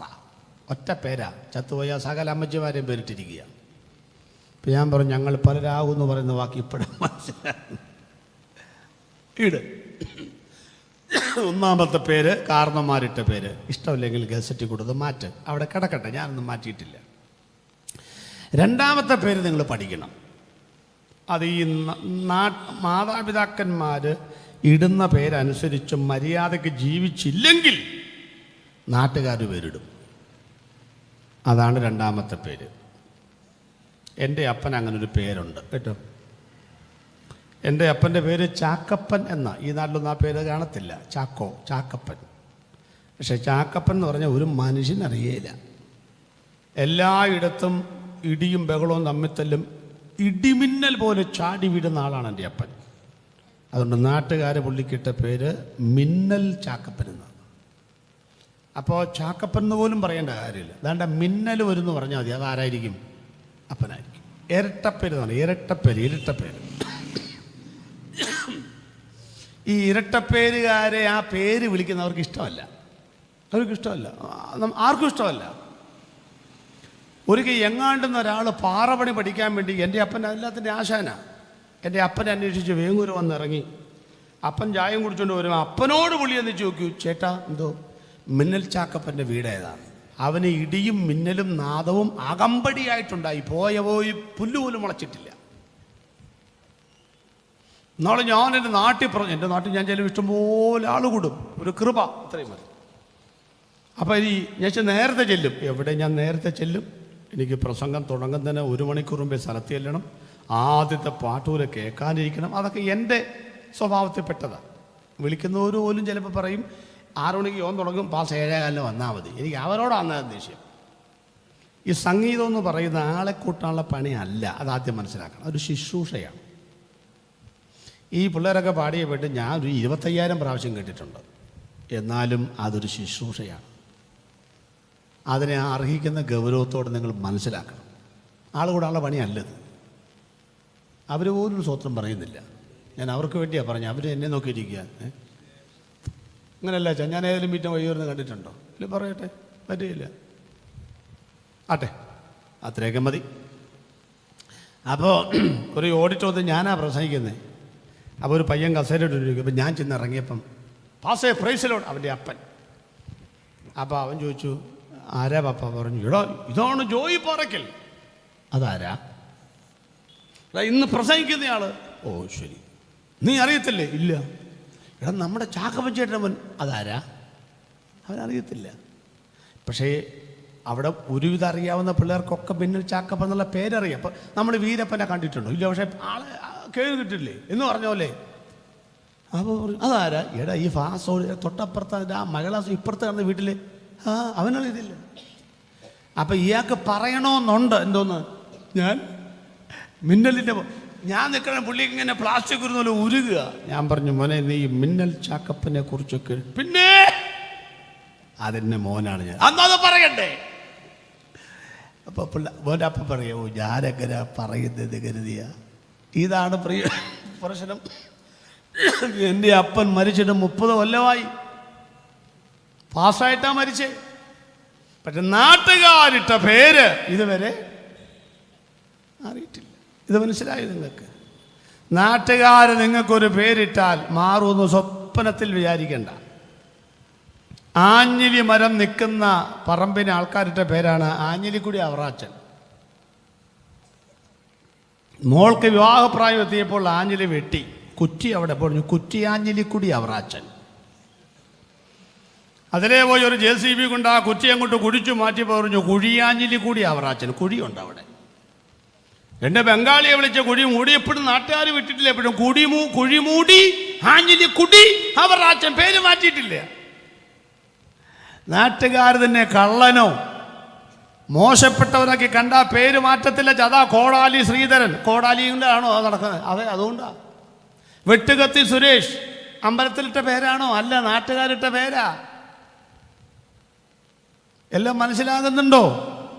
അതുകൊണ്ട് നാട്ടുകാർ നിനക്കൊരു പേരിട്ടാൽ, കള്ളനോ തെമ്മാടിയോ ഗുണ്ടയോ ഒക്കെ പേരിട്ടാൽ, ആ പേരവിടെ ഇരിപ്പതാ, ചത്താലും മാറത്തില്ല. പക്ഷേ ഇന്ന് രാത്രിയിൽ അഭിമാനപുരസരം പഴയ ഉച്ചക്കടയിൽ ഉച്ചത്തിൽ ഞങ്ങൾ പറയുന്നു, നാട്ടുകാരിട്ട പേര് മാറ്റാൻ ഒരു സ്ഥലമുണ്ട്, ലോകമിട്ട പേര് മാറ്റാൻ ഒരു സ്ഥലമുണ്ട്. ഇന്ന് രാത്രി ആ പേര് കിട്ടിയവർ പേര് പറയുമ്പോഴൊന്ന് ദൈവത്തെ സ്തുതിക്കണം. അവനെ കൈക്കൊണ്ട് അവന്റെ നാമത്തിൽ വിശ്വസിക്കുന്നവർക്ക്, ബാക്കി നമ്മളെ കരമടിച്ച് ഉറക്കാ പറയുന്ന ഉച്ചക്കട മുഴുവൻ കേൾക്കണം, ദൈവത്തിന്റെ മക്കളാകുവാൻ അവൻ അധികാരം നൽകിയിരിക്കുന്നു. എന്റെ നാട്ടിൽ ചെല്ലുമ്പോൾ എന്നെ വിളിക്കുന്നത് കർത്താവിൽ പ്രശസ്തനായ പാസ്റ്റർ ജോയി പാറയ്ക്കൽ. ആ പേര് കിട്ടുവാൻ 10 ജന്മം ജനിച്ചാൽ എന്നെ കൊണ്ട് പറ്റത്തില്ലെങ്കിലും യേശുവിന്റെ കുരിശിന്റെ ചുവട്ടിൽ വന്നപ്പോൾ, ദൈവം എന്റെ പാപങ്ങൾ ക്ഷമിച്ചപ്പോൾ, അവൻ എന്നെ ദൈവത്തിന്റെ മകനാക്കി മാറ്റി, ദൈവത്തിന്റെ മകളാക്കി മാറ്റി. കാൺമീൻ, നാം ദൈവമക്കളെന്ന് വിളിക്കപ്പെടുവാൻ പിതാവ് നമുക്ക് എത്ര വലിയ സ്നേഹം നൽകിയിരിക്കുന്നു എന്നാണ്. നിങ്ങളെ ദൈവമകനായി കാണാൻ, ദൈവത്തിന്റെ പൈതലായി കാണാൻ, ദൈവത്തിനല്ലാതെ ലോകത്തിൽ ഒരുത്തർക്കും സാധ്യമല്ലെന്ന് മനസ്സിലാക്കിക്കൊള്ളുക. അവന്റെ പേര് മാറി. എന്താ പേര്? ലഗിയോൻ. അതാണോ അവന്റെ പേര്? അല്ല. മൂന്നാമത്തെ ചിന്തയിലേക്ക് വരുന്നു. അവന്റെ വീട് മാറി. അതാണ് കൂടുതൽ ചിന്തിക്കേണ്ടത്. പെട്ടെന്ന് പോകാം. 19-ാമത്തെ വാക്യം വായിച്ച്, 18-ാമത്തെ വാക്യം വായിച്ച്. മർക്കോസിന്റെ സുവിശേഷം 5-ാം അധ്യായം 18-ാമത്തെ വാക്യം വായിക്കും. അവൻ പടകേറുമ്പോൾ ഭൂതഗ്രസ്തനായിരുന്നവൻ താനും കൂടെ പോരട്ടെ എന്ന് അവനോട് അപേക്ഷിച്ചു. യേശു അവനെ അനുവദിക്കാതെ, നിന്റെ വീട്ടിൽ നിനക്കുള്ളവരുടെ അടുക്കൽ ചെന്ന് കർത്താവ് നിനക്ക് ചെയ്തതൊക്കെയും നിന്നോട് കരുണ കാണിച്ചത് പ്രസ്താവിക്ക എന്ന് അവനോട് പറഞ്ഞു. ഇനി ഒന്ന് ശ്രദ്ധിച്ചോളണേ. ഇവന്റെ അസുഖമൊക്കെ മാറി, യേശു തിരിച്ചു പോവുക. ഇവൻ പുറഞ്ഞു പറഞ്ഞു, എക്സ്ക്യൂസ് മീ, എന്താണ്, ഞാൻ നിന്റെ കൂടെ പോരട്ടെ. അവിടെ ഞാൻ എൻ്റെ ചങ്ക് തകർന്നു കേട്ടു. എന്നോട് ഒരാൾ പറയുകയാണ്, ഞാൻ നിങ്ങളുടെ സഭയിൽ വരട്ടെ എന്ന് ചോദിച്ചാൽ ഞാൻ ഇന്നോവ വാടകയ്ക്ക് വിളിച്ച് ചാക്കിനകത്തിട്ട് കൊണ്ടുപോകും. യേശു പറയുക എൻ്റെ കൂടെ വരണ്ടാന്ന്. എന്നാ സ്വഭാവമാണ് യേശുവിൻ്റെ. ഒരാൾ യേശുവിൻ്റെ പുറകെ പോരട്ടെ എന്ന് ചോദിച്ചാൽ കൊണ്ടുപോകണ്ടേ? യേശു പറയാം എൻ്റെ കൂടെ വരണ്ട, മര്യാദയ്ക്ക് വീട്ടിൽ പോകാൻ. എന്നാൽ പിന്നെ എല്ലാവരോടും അങ്ങനെ പറയണ്ടേ? അതും ഇല്ലാതാണ്. അല്ലാണ്ട് വേറൊരു പുള്ളി വന്നു വെച്ച് പറഞ്ഞു, ഗുരുവേ എന്തോ നീ ദൈവത്തിൻ്റെ അടുക്കൽ നിന്ന് വന്നിരിക്കുന്നു, സംഗതി സെറ്റപ്പാണ്, താവിട് വിടുമ്പോൾ അങ്ങോട്ട് ഗംഭീരമാണ്, ഓക്കെ ഞാൻ നിൻ്റെ കൂടെ പോരുകയാണ്. പോരെ 5 മിനിറ്റ് ഞാൻ പോയി അപ്പനോടും അമ്മയോടും പോയി അനുവാദം ചോദിച്ചിട്ട് ഇപ്പോൾ വരാം. അപ്പോൾ യേശു പറയാം, വീട്ടിൽ പോകാൻ ഒക്കൂല, എൻ്റെ കൂടെ വരാൻ. നിങ്ങൾ രണ്ടും കൂടെ പഠിച്ചു നോക്കിക്കുക യേശുവിൻ്റെ സ്വഭാവം മനസ്സിലാക്കണമെങ്കിൽ. ഞാൻ വീട്ടിൽ പോകുന്നില്ല, നിൻ്റെ കൂടെ വരട്ടെ എന്ന് ചോദിച്ച ഭൂതഗ്രസ്തനോട് പറഞ്ഞു, എൻ്റെ കൂടെ വരാൻ ഒക്കില്ല, മര്യാദയ്ക്ക് വീട്ടിൽ പോകും. ഞാൻ വീട്ടിൽ പോയേച്ച് നിൻ്റെ കൂടെ വരാമെന്ന് പറഞ്ഞവനോട് യേശു പറഞ്ഞു, വീട്ടിൽ പോകാൻ ഒക്കില്ല, മര്യാദയ്ക്ക് എൻ്റെ കൂടെ വാ. എന്നെ സ്വഭാവമായിരുന്നു. കാര്യം പിടികിട്ടിയോ? നമ്മൾ ഈ വാക്കുകൊണ്ട് പറയുന്നൊന്നുമല്ല യേശു ശ്രദ്ധിക്കുന്നത്, ഹൃദയം കൊണ്ട് പറയുന്ന ശ്രദ്ധിക്കുന്നത്. വീട്ടിൽ പോയേച്ച് വരാമെന്ന് പറഞ്ഞവനെ വിട്ടാ വരൂ? വരത്തില്ലെന്നേ. നമ്മൾ ഈ ഡിസംബർ 31 തീരുമാനം എടുക്കുന്നവരെ പോലെ നമുക്ക് അങ്ങനൊരു പണിയുണ്ട്. ഡിസംബർ 31 ഇപ്പം കഴിഞ്ഞേ ഉള്ളൂ. വെണ്ടങ്കണ്ട സഭയിൽ ചെന്നപ്പം ഞാനും പെട്ടുപോയി. അവർ പറഞ്ഞ് നമുക്ക് ഒരു കാൽ മുന്നോട്ടെടുത്ത് വെച്ച് പുതുവർഷത്തെ സ്വീകരിക്കാമെന്ന്. ചെന്നുപോയില്ലേ. അപ്പോൾ പുതിയ തീരുമാനമൊക്കെയാണ്. ഇങ്ങനെ കൃത്യം 12 മണിയായപ്പോൾ ചെയ്തു, ഒരു കാലെടുത്ത് മുന്നോട്ട് വെച്ചു. അന്നാണ് ഞാനും ചിന്തിക്കുന്നത്, ദൈവമേ ഇതെന്ത് ഒരു അബദ്ധമാണല്ലോ. കാരണം മറ്റേ കാലം എവിടാ? ഞാൻ പിന്നെ ആ പണിക്ക് പോയിട്ടില്ല. അതുകൊണ്ട് ഞാനിപ്പം പറയുന്നത്, അങ്ങനെ കാലെടുത്ത് വെക്കുകയാണെങ്കിൽ 2 കാലം കൂടെ ഒറ്റ ചാട്ടം അങ്ങനെ വെക്കണം. ഈ ഒരു കാലം അവിടെ വെച്ചോണ്ട് ഒരു കാലം വെച്ച് ഒരു സ്റ്റെപ്പെങ്കിലും ഒന്നും ആയിരിക്കും ചിന്തിക്കുന്നത്. ആട്ടെ പോട്ടെ, ഒരു വലുത് രൂപത്തിൽ അങ്ങ് വിട്ടെന്നേ ഉള്ളൂ, എല്ലാം കാലമായിട്ട് എടുക്കണ്ട. ചില നേരത്ത് യേശു ചെയ്യുന്ന കാര്യം എന്നാ നമുക്ക് അറിയാൻ പോലും പറ്റത്തില്ലെന്നേ. ഇവനോട് എന്തുകൊണ്ടാണ് വീട്ടിലേക്ക് പോകാൻ പറഞ്ഞതെന്നറിയാമോ? എൻ്റെ കൂടെ വരണ്ടെന്ന് പറഞ്ഞെന്നറിയാമോ? 1-2 കാര്യങ്ങൾ പറയാം. ഒന്നാമത്തെ കാര്യം, മനുഷ്യനോട് എന്ത് പറഞ്ഞാലും എതിരെ ചെയ്യത്തുള്ളെന്ന് അറിയാമല്ലോ. ആദാമിനോട് പറഞ്ഞു തിന്നരുത്, അപ്പം തിന്നു. ഇവനോട് പറഞ്ഞു, ചിലർ പറഞ്ഞു ഇതാരോടും പറയരുതെന്ന് പറഞ്ഞു, അവൻ എല്ലാവരോടും പറയും. അതാ മനുഷ്യൻ്റെ കുഴപ്പം. നമ്മളങ്ങനെ കണ്ടോ, ഇവിടെ ദൈവാദിനം പോലെ പാസ് പറഞ്ഞു മിക്കവാറും സ്ഥലത്തിലും നിങ്ങളെല്ലാവരും ദയവായി മുന്നോട്ട് കയറി ഇരിക്കണം. ആരും ഇരിക്കുകയില്ല. എതിര് ചെയ്യാനൊരു ആഗ്രഹം നമ്മുടെ ഉള്ളിൽ കിടക്കുന്നുണ്ട്, അതായി കയറിയിരിക്കാത്തത്. ദയവായാൽ അപ്പം നമ്മൾ പറയും മുന്നോട്ട് കയറിയിരുന്നില്ലെങ്കിൽ എന്നാ ചെയ്യും അറിയണമല്ലോ, അങ്ങനെ പുറയിരിക്കുന്നത്. അപ്പം ഇവർ മുന്നോട്ടിരിക്കണമെങ്കിൽ ഒറ്റ മാർഗമുള്ളൂ. നാളെ മുതൽ പറ്റത്തില്ല, അടുത്ത കൊല്ലം ഒരെണ്ണം മുമ്പിലിരിക്കരുത്. സകല ആളുകളും പിറകോട്ടിറങ്ങിയിരിക്കണം എന്ന് പാസ് പറഞ്ഞു നോക്കിയാൽ ഒരെണ്ണം പിറകെ കാണൂല. എന്നാൽ ഞങ്ങൾ മുന്നോട്ട് ഇരുന്നിട്ടേ ഉള്ളൂ, എന്നാ ചെയ്യുമെന്ന്. ഈ എതിര് ചെയ്യാനൊരു ടെൻഡൻസി അവിടെ ബ്ലഡിനകത്ത് കിടക്കുന്നുണ്ട്. ഇവനെ കണ്ടോളാം, വീട്ടിലേക്ക് പോകാൻ പറഞ്ഞു. ഈ പുള്ളി എന്തോ എന്നറിയാമോ? ദക്കപ്പൊലി നാട്ടിൽ പോയി ഘോഷിച്ചു തുടങ്ങിയെന്ന അവസാനം 20ാമത്തെ വാക്യം അങ്ങനെ. എന്നോ അർത്ഥമാണെന്നറിയാമോ അതിന്? ഞാൻ ധ്യാനിച്ചപ്പോൾ എന്താ, ദക്കപ്പൊലി റിട്ടയേർഡ് പട്ടാളക്കാരുടെ പോലീസുകാരുടെ നാടാണത്. ഇപ്പോൾ ഈ റിട്ടയേർഡ് പോലീസുകാർക്കും പട്ടാളക്കാർക്കും ഒരു കുഴപ്പമുണ്ട്, അവരാ ഗൗരവം വിടുകയില്ല. 15 വർഷം സർവീസ് ചെയ്ത് കഴിഞ്ഞ് വന്നാലും അവർക്ക് ആ മേശയൊന്നും ഒരു താവട്ടൊന്നും വെക്കുകയില്ല. അവർക്ക് പറ്റിയ പണി എന്ന് പറഞ്ഞാൽ പെട്ടിക്കട പച്ചക്കറി വെക്കലാണ് അവർക്ക് പറ്റിയത്. അവർക്കെല്ലാം ജുവലറിയിലൊക്കെ പോയി ഇങ്ങനെ സെക്യൂരിറ്റി ആയിട്ട് ഇങ്ങനെ ആ തോക്കൊക്കെ പിടിച്ച്, അതാണ് അവർക്കൊരു ഇതെന്ന് പറഞ്ഞു. ഇപ്പം ഈ ദക്കപ്പൊലിയിൽ ജോയി പാറക്കിലോ അല്ലെങ്കിൽ നമ്മുടെ ഇവിടുത്തെ പാസമൊക്കെ സുവിശേഷം പറയാൻ ചെന്ന് കഴിഞ്ഞാൽ ചായ കുടിക്കുന്ന കടയിൽ പറയും ആരാ അവിടെ നടത്തുന്നത്? അതാ ഉച്ചക്കട ഏജിയിലെ പാസ്, നിർത്തിച്ച് പോകാൻ പറ, മര്യാദയ്ക്ക് സ്ഥലം വിടാൻ പറ, ഇവിടെ ഒന്നും വേണ്ട. ഞങ്ങളൊക്കെ പ്രസംഗിക്കുമ്പോൾ ചിലർ ജില്ലാ കളക്ടർ പദവി വെച്ചു ഇവിടെ വേണ്ട എന്നൊക്കെ പറയാറുണ്ട്. അവർ ജില്ലാ കളക്ടറാണ്. അപ്പോൾ നമ്മളെയൊക്കെ ചിലപ്പോൾ ഇവിടെ വേണ്ട എന്ന് പൊക്കോളനൊക്കെ പറയും. പോലീസുകാർക്കും അതുപോലെ റിട്ടയർഡ് പട്ടാളക്കാർക്കൊക്കെ അവരുടെ നാട്ടിൽ ചെന്ന് അവർക്ക് വലിയ ഗമയല്ലേ. ഞാൻ ചോദിച്ചു, ഇവൻ അവിടെ പറ്റും. ഈ ഭൂതകസൻ അവിടെ ചെന്ന് യേശുക്രിസ്തു പാപികളെ, യേശുക്രിസ്തു രോഗികളെ. അന്നായിട്ടൊരു പോലീസുകാർ ചോദിച്ചു ആരാ അവിടെ? അതാൻ്റെ വേറെ വിളിയും. അവരോട് തിരിച്ച് പോകാൻ പറ, ഇവിടെ ഒന്നും വേണ്ട. അവൻ നിർത്തുമെന്ന് തോന്നണില്ല. ഞാനിപ്പോൾ ചെന്ന് അവനെ നിർത്തിക്കാം. ഇയാൾ ഇറങ്ങുമ്പം ചായക്കടക്കാരൻ പറയും പൊന്നു സാറേ അവൻ്റെ അടുത്തോട്ട് പോകണ്ട. 6000 ഉണ്ടായിരുന്നു അവൻ്റെ അകത്ത്. ഇപ്പോഴും എല്ലാം പോയിട്ടുണ്ടോ എന്നൊരു സംശയം. വെറുതെ ചെന്ന് കയറി 8ൻ്റെ പണി. അവനവിടെ സുവിശേഷ വേല ചെയ്യാം. നിങ്ങൾ മനസ്സിലാക്കണം, ഓരോ ദേശത്തും പറ്റിയ സുവിശേഷ വേലക്കാരെയാണ് ദൈവം അപ്പോയിൻമെന്റ് ചെയ്യുന്നത്. അവൾ പറയും അയ്യോ മറ്റു ദേശം പോലെ അങ്ങനെയൊന്നുമല്ല, നമ്മുടെ സ്വഭാവം അനുസരിച്ചാണെന്ന്. നിങ്ങൾ ഈ ഭാഗം ചിന്തിക്കുമ്പോൾ ഒരൊറ്റ വാക്കുകൂടെ ഞാൻ പറയാം. യേശു ക്രിസ്തു അവനെ അപ്പോയിൻമെന്റ് ചെയ്തിട്ട് 7-ാം അധ്യായത്തിന് 31 വായിക്കാമോ മോളെ? മർക്കോസ് 7:31 വായിക്കാമോ? 31 പാരഗ്രാഫ് തുടങ്ങുന്ന എങ്ങനെ? അവൻ സോറിന്റെ അവൻ വീണ്ടും സോറിന്റെ അതിർ വിട്ട് ശരിയാണ് വായിച്ചു സീദോൻ വഴിയായി ദക്കപ്പൊലി ഗലീല കടപ്പുറത്ത് വന്നു. അവിടെ അവർ വിക്കനായ. ശ്രദ്ധിച്ചോളാം, കുറെ നാൾ കഴിഞ്ഞ് യേശു ക്രിസ്തു പോകുന്ന സ്ഥലം അവൻ സോറിന്റെ അതിർ വിട്ടു. വിശദീകരണമില്ല. സീദോൻ വഴിയായി, ക്ലിയർ അല്ല, അതൊക്കെ ചെയ്യാം. ഞാൻ അങ്കമാലിയിൽ നിന്ന് ആലപ്പുഴ, കൊല്ലം അല്ലെങ്കിൽ വഴി അങ്ങനെ തിരുവനന്തപുരത്ത് നിന്ന് പിന്നെ അടുത്ത വണ്ടി കയറി അങ്ങനെ പറയേണ്ട കാര്യമുണ്ടോ? ഞാൻ അവിടെ നിന്ന് ഇവിടെ ഒന്ന് പറഞ്ഞാൽ പോരെ? അവൻ സോറിനെ അതിർ വിട്ടു, ലക്ഷ്യമുണ്ട്. സീദോന്യ വഴിയായി ലക്ഷ്യം. അടുത്ത ദക്കപ്പൊലിക്ക് നടുവിൽ കൂടി.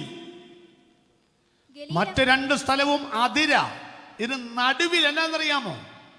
കാലങ്ങൾക്ക് മുൻപ് വിദ്യാസമ്പന്നരായ ഒരു കൂട്ടം ആളുകൾക്ക് നടുവിൽ ഒരു വിദ്യാഭ്യാസവും ഇല്ലാത്തവനെ സുവിശേഷ വേലയ്ക്ക് വേണ്ടി അപ്പോയിൻമെന്റ് ചെയ്തേച്ചാ യേശു പോയത്. മരിച്ചു കിടക്കുന്ന സ്നേഹിതന്റെ വീട്ടിൽ പോലും പോകാൻ സമയമില്ലാത്ത കർത്താവ് ദക്കപ്പൊലിക്ക് നടുവിൽ കൂടെ പോയത് താൻ ആക്കി വെച്ച ദൈവദാസനെ കാണാനാണെന്ന് പറഞ്ഞാൽ ദൈവമക്കളുടെ കാര്യം ഓർത്തോളം. നിന്നെ വിളിച്ചവൻ, നിന്നെ വേർതിരിച്ചവൻ, നിന്നെ വേലയ്ക്ക് വിളിച്ചാക്കിയവൻ ഒരു നേതാവ് തിരിഞ്ഞു നോക്കിയില്ലെങ്കിലും സമയാസമയങ്ങളിൽ നിന്നെ വന്ന് കാണാൻ ദൈവത്തിന് കഴിയുമെന്ന് വിശ്വസിക്കുന്നവർക്കായി ഇന്ന് രാത്രി ഞാൻ ദൈവത്തിന് സ്തോത്രം ചെയ്യുന്നു. അതൊക്കെ വിട്. എന്തുകൊണ്ടാണ് ഇവനോട് വീട്ടിലേക്ക് പോകാൻ പറഞ്ഞത്? അവിടെ നിൽക്കാം. ഏത് രോഗവും വന്നാൽ നമ്മൾ വീട്ടിലേക്കേ പോകത്തുള്ളൂ. മാനസിക രോഗം വന്നാൽ വീട്ടിൽ നിന്ന് വെളിയിൽ ചാടും. അതറിയാമോ? നമ്മൾ ഉച്ചക്കട ബസ് സ്റ്റാൻഡിൽ ചെന്ന് നിൽക്കുന്നു, നമുക്ക് ഒരു അസുഖം തോന്നി, വീട്ടിലോട്ട് പോകും, യാത്ര ക്യാൻസൽ. ഏത് അസുഖം വന്നാലും യാത്ര ക്യാൻസൽ, വീട്ടിലോട്ട് പോകും. ആശുപത്രിയിൽ അഡ്മിറ്റ് ആക്കിയവന് പോലും വീട്ടിലോട്ട് പോകുക എന്ന് പറഞ്ഞാൽ, ഡിസ്ചാർജ് എന്ന് പറഞ്ഞാൽ ഭയങ്കര സന്തോഷമാണ്. മാനസിക രോഗം അങ്ങനല്ല മക്കളെ. ആദ്യം തിണ്ണയിലിറങ്ങിയിരിക്കും, പിന്നെ മുറ്റത്ത് പുല്ല് പറിച്ചുകൊണ്ടിരിക്കും, പിന്നെ വഴിയിലോട്ടിറങ്ങിയിരിക്കും, പിന്നെ സിറ്റിയിൽ പോയി ഉപ്പുംചാക്കിൻ്റെ പുറത്തിരിക്കും. നിങ്ങളുടെ മോൻ അവിടെ ഉണ്ടെന്ന് പറയും, പിടിച്ചുകൊണ്ട് വന്ന് കയ്യും കാലും കെട്ടിയിടും, അത് കെട്ട് പൊട്ടിച്ചു പോകും. അങ്ങനെ കാലങ്ങൾ കഴിയുമ്പോൾ അവൻ വീട്ടിൽ കയറത്തില്ല, അവൻ ശവക്കോട്ടയിലും കടത്തണ്ടകളിലും വിശ്രമിക്കാൻ ആരംഭിക്കും. ഇങ്ങനെ ഇവനെ സ്വന്തം വീട്ടിലേക്ക് വിടുകയില്ലെന്ന് വാദിക്കുന്ന ശക്തിക്കൊരു പേരുണ്ട്, പേര് ലൂസിഫർ. വാക്യം വേണോ? മനുഷ്യനെ ബന്ധിച്ചു വെച്ച് അവനെ സ്വന്തം വീട്ടിലേക്ക് വിടത്തില്ല എന്ന് വാദിക്കുന്നതിൻ്റെ പേരാണ് ലൂസിഫർ. യെശയ്യാ പ്രവചന പുസ്തകം 14-ാം അധ്യായത്തിൻ്റെ 16 മുതൽ ഒന്ന് വായിച്ചേ മോളെ. യെശയ്യാ പ്രവചനം 14-ാം അധ്യായത്തിന്റെ 16 മുതൽ വായിച്ചേ. നിന്നെ കാണുന്നവർ നിന്നെ ഉറ്റുനോക്കി ഭൂമിയെ നടുക്കുകയും രാജ്യങ്ങളെ കുലുക്കുകയും ഭൂതലത്തെ മരുഭൂമി പോലെ ആക്കുകയും അതിലെ പട്ടണങ്ങളെ ഇടിച്ചു കളയുകയും തന്റെ ബദ്ധന്മാരെ വീട്ടിലേക്ക് അഴിച്ചുവിടാതിരിക്കുകയും ചെയ്തവൻ ഇവനല്ലയോ എന്ന് ലൂസിഫറിനെ കുറിച്ച് പറയുന്നേ.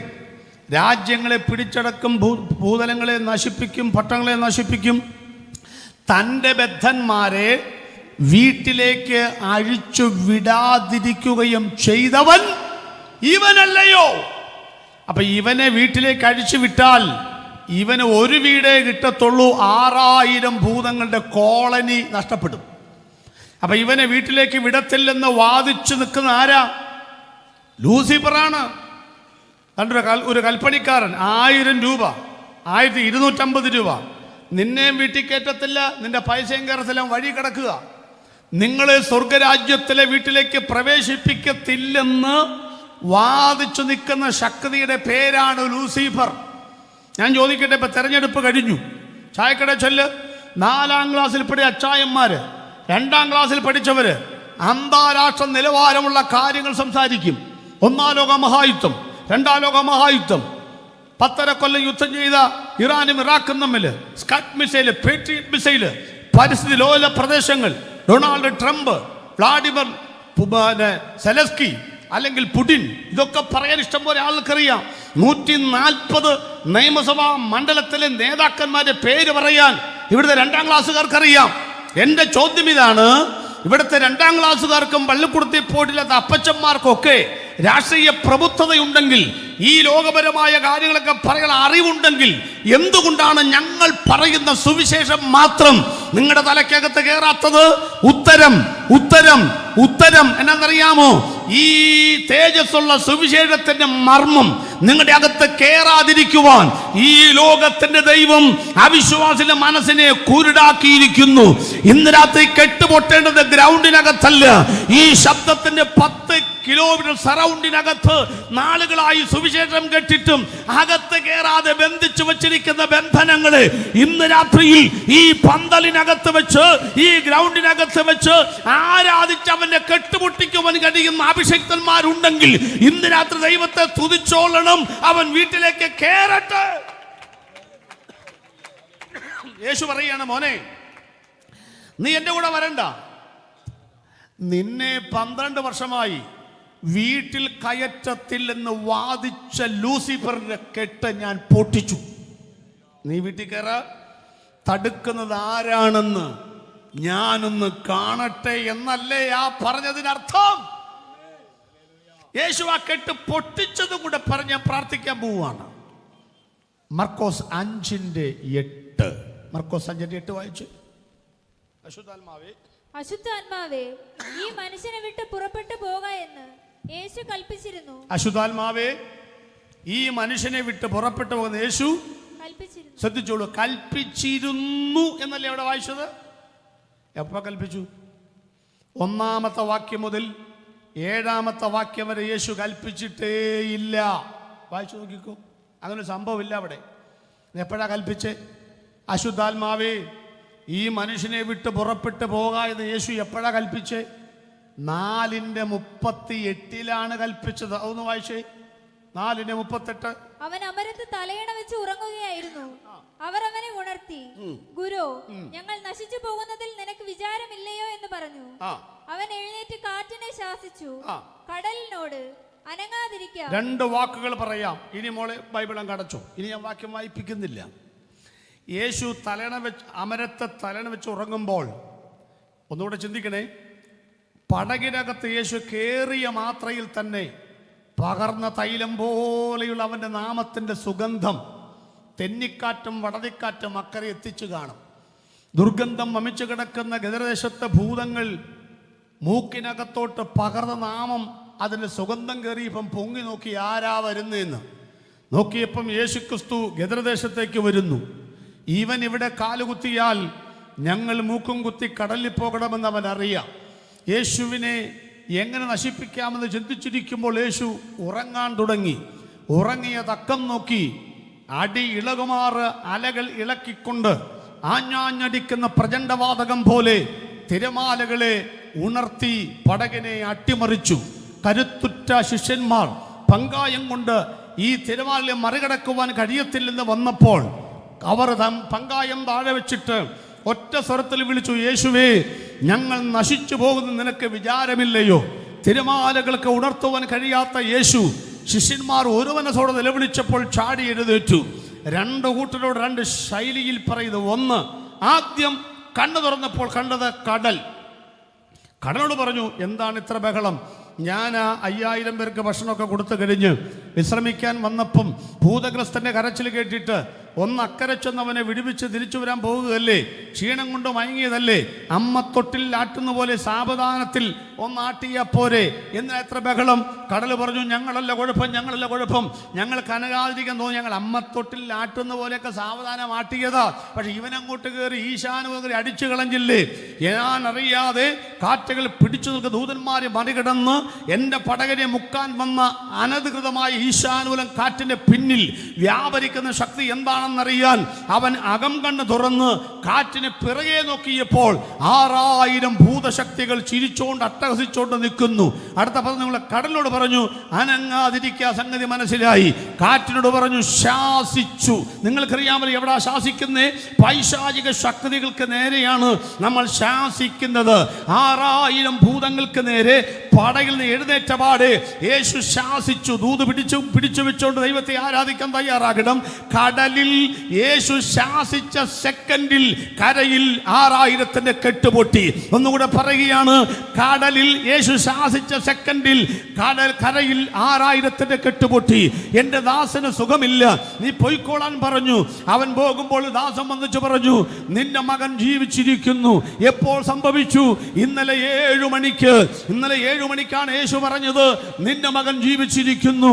നിന്റെ മകൻ ജീവിച്ചിരിക്കുന്നു എന്ന് ഇന്നലെ 7 മണിക്ക് പറഞ്ഞപ്പോൾ മൈലുകൾക്കപ്പുറത്ത് ജീവൻ വ്യാപരിച്ചെങ്കിൽ, കരയിൽ ശാസിച്ച സെക്കൻഡിൽ കരയുടെ കെട്ടുപൊട്ടിയെങ്കിൽ, ഈ ഗ്രൗണ്ടിനകത്തിരുന്നു കൊണ്ട് ഇന്ന് രാത്രിയിൽ ദേശം അടക്കി ഭരിക്കുന്ന പൈശാചിക ബന്ധനങ്ങളോട് ആളുകളെ വിട്ടുതരത്തിൽ നിന്നും സ്വർഗത്തിൽ കയറ്റത്തിൽ നിന്നും വാദിക്കുന്ന ഈ ലോക ശക്തികളോട് ഇതിനകത്തിരുന്നു കൊണ്ട് കൃപ പ്രാപിച്ച ദൈവത്തിന്റെ മക്കൾ, അഭിഷിക്തനുമായ ദൈവത്തിന്റെ മക്കൾ നാളുകളായി വാദിക്കുന്ന പൈശാചിക ബന്ധനങ്ങളോട് വിട്ടുതരിക എന്ന് ആത്മാവിൽ പറഞ്ഞാൽ അത് സംഭവിക്കുമെന്ന് വിശ്വസിക്കുന്നവരുണ്ടെങ്കിൽ ഒന്ന് കരമടിച്ച് ദൈവത്തെ സ്തുതിക്കട്ടെ. ഇന്ന് രാത്രിയിൽ എന്റെ സമയമാകുന്നു. ഒറ്റ ചിന്ത കൂടെ പറഞ്ഞ് ശ്രീയേശുനാമോടെ പാടിയതല്ലേ, പക്ഷെ മനോഹരമായ പാട്ട്. അതിനകത്തുണ്ട് എല്ലാ നാമത്തിലും മേലായ നാമം എഴുന്നേറ്റ് നിന്നോ മക്കളെ, എഴുന്നേറ്റ് നിന്നോ മക്കളെ. ചാടി അങ്ങ് എഴുന്നേക്ക. നിങ്ങളും എഴുന്നേറ്റോ. അവരെഴുന്നേറ്റപ്പോൾ മനസ്സിലായില്ല പോകാറായിരുന്നു. നിങ്ങളും എഴുന്നേറ്റോ. പോകാനല്ല കേട്ടോ, ഇത് കേട്ട് 4ാമത്തെ പോയിന്റ് പറഞ്ഞില്ല. എന്താ 4ാമത്തെ പോയിന്റ്? നഗ്നത മാറ്റുന്നവനാണ് ദൈവം. ബൈബിളൊക്കെ മേശപ്പുറത്ത് വൈ, മേശപ്പുറത്തല്ല കസേര വൈ, ഇങ്ങോട്ട് നോക്കി നിൽക്കുക. എങ്ങനെയാ നഗ്നത മാറുന്നത്? ആദാം പാപം ചെയ്തു, അവൻ മരത്തിൻ്റെ മറവിലേക്ക് മറിഞ്ഞു. ഞാൻ നഗ്നനാകൊണ്ട് ഒളിച്ചിരിക്കുന്നു പറഞ്ഞു. അവന് ദൈവം കൊണ്ടുവന്ന് ഒരു തോൽ കൊണ്ട് അവൻ്റെ നഗ്നത മറച്ചു.